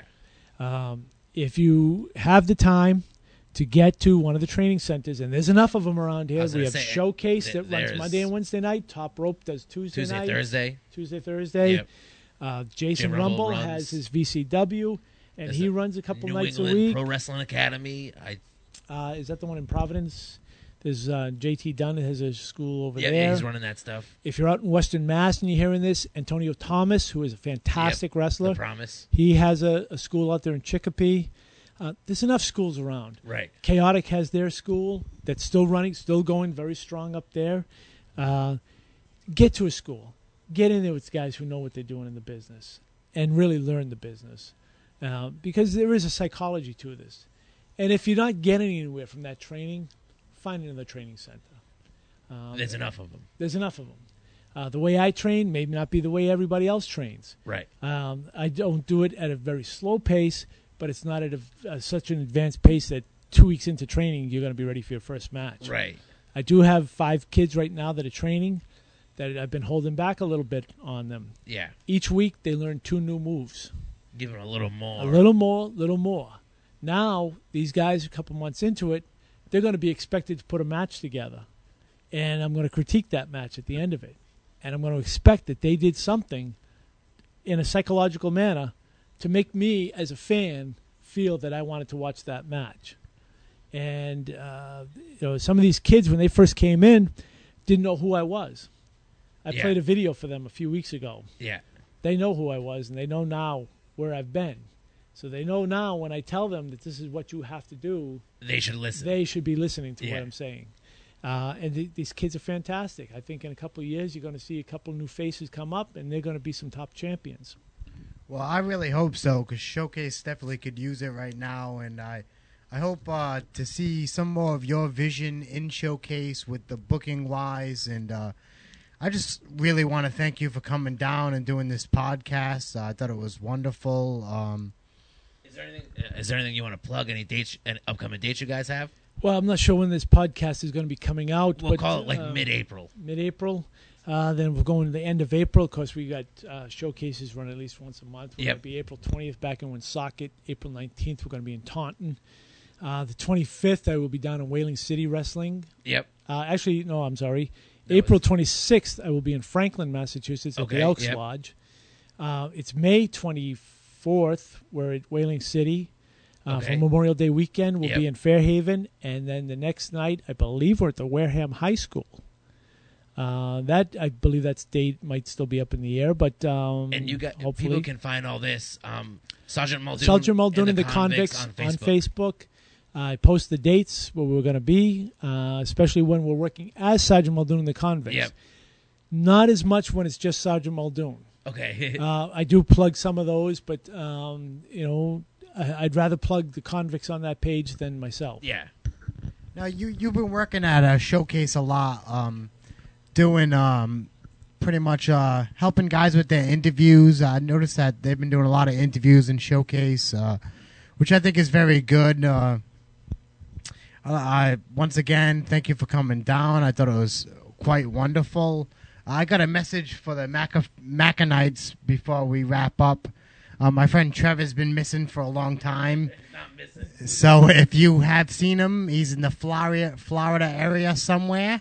So if you have seen him, contact Monster Mack on Facebook. Not to interrupt you, but in Florida, marijuana smoking is partially legal. Oh, is it? And I think that maybe we should send out a search party because maybe Trevor is, taking part in that little part of the law. I see. I'm hoping we can get some scouts out there to go looking for him. hit up our Facebook. Let us know how he's doing. We should probably be looking in the Keys first, and maybe start in Key West and work our way back. I'm sure we'll find him somewhere between there and Alligator Alley. You want to lead that search team, Muldoon? I would lead the search team down there. I'll just take the convicts, and we'll just go down there and look for him. John, it was a pleasure having you on. I'm so glad. We talked about it for like 10 episodes that we were going to have you on. We finally did. I'm super psyched. Scott Levesque, thank you for your quick input during the interview and letting us use your log cabin for this interview as well. This is a beautiful log cabin. It is. It's gorgeous. It's absolutely in here. gorgeous. See, you should have been a convict because look at what you have. I can afford something like this. Ladies and gentlemen, I am trainee number 1. I'm saying goodbye from Mack. I'm sure he'll say his by himself. We are on the mackcast.com, and you can hear all these podcasts, everything. It's all on iTunes, or you can go to mossmack.net and check it out. I'm trainee number 1. We got Scott Levesque. I'm pointing at Muldoon, but he's not saying his name. Oh, I expected you to do the whole wrap-up. If I'm going to teach you anything in promos, it's at least say the guy's name. But this is Sergeant Muldoon, the one and only Sergeant Muldoon. And I was very happy with your closing for me, so thank you.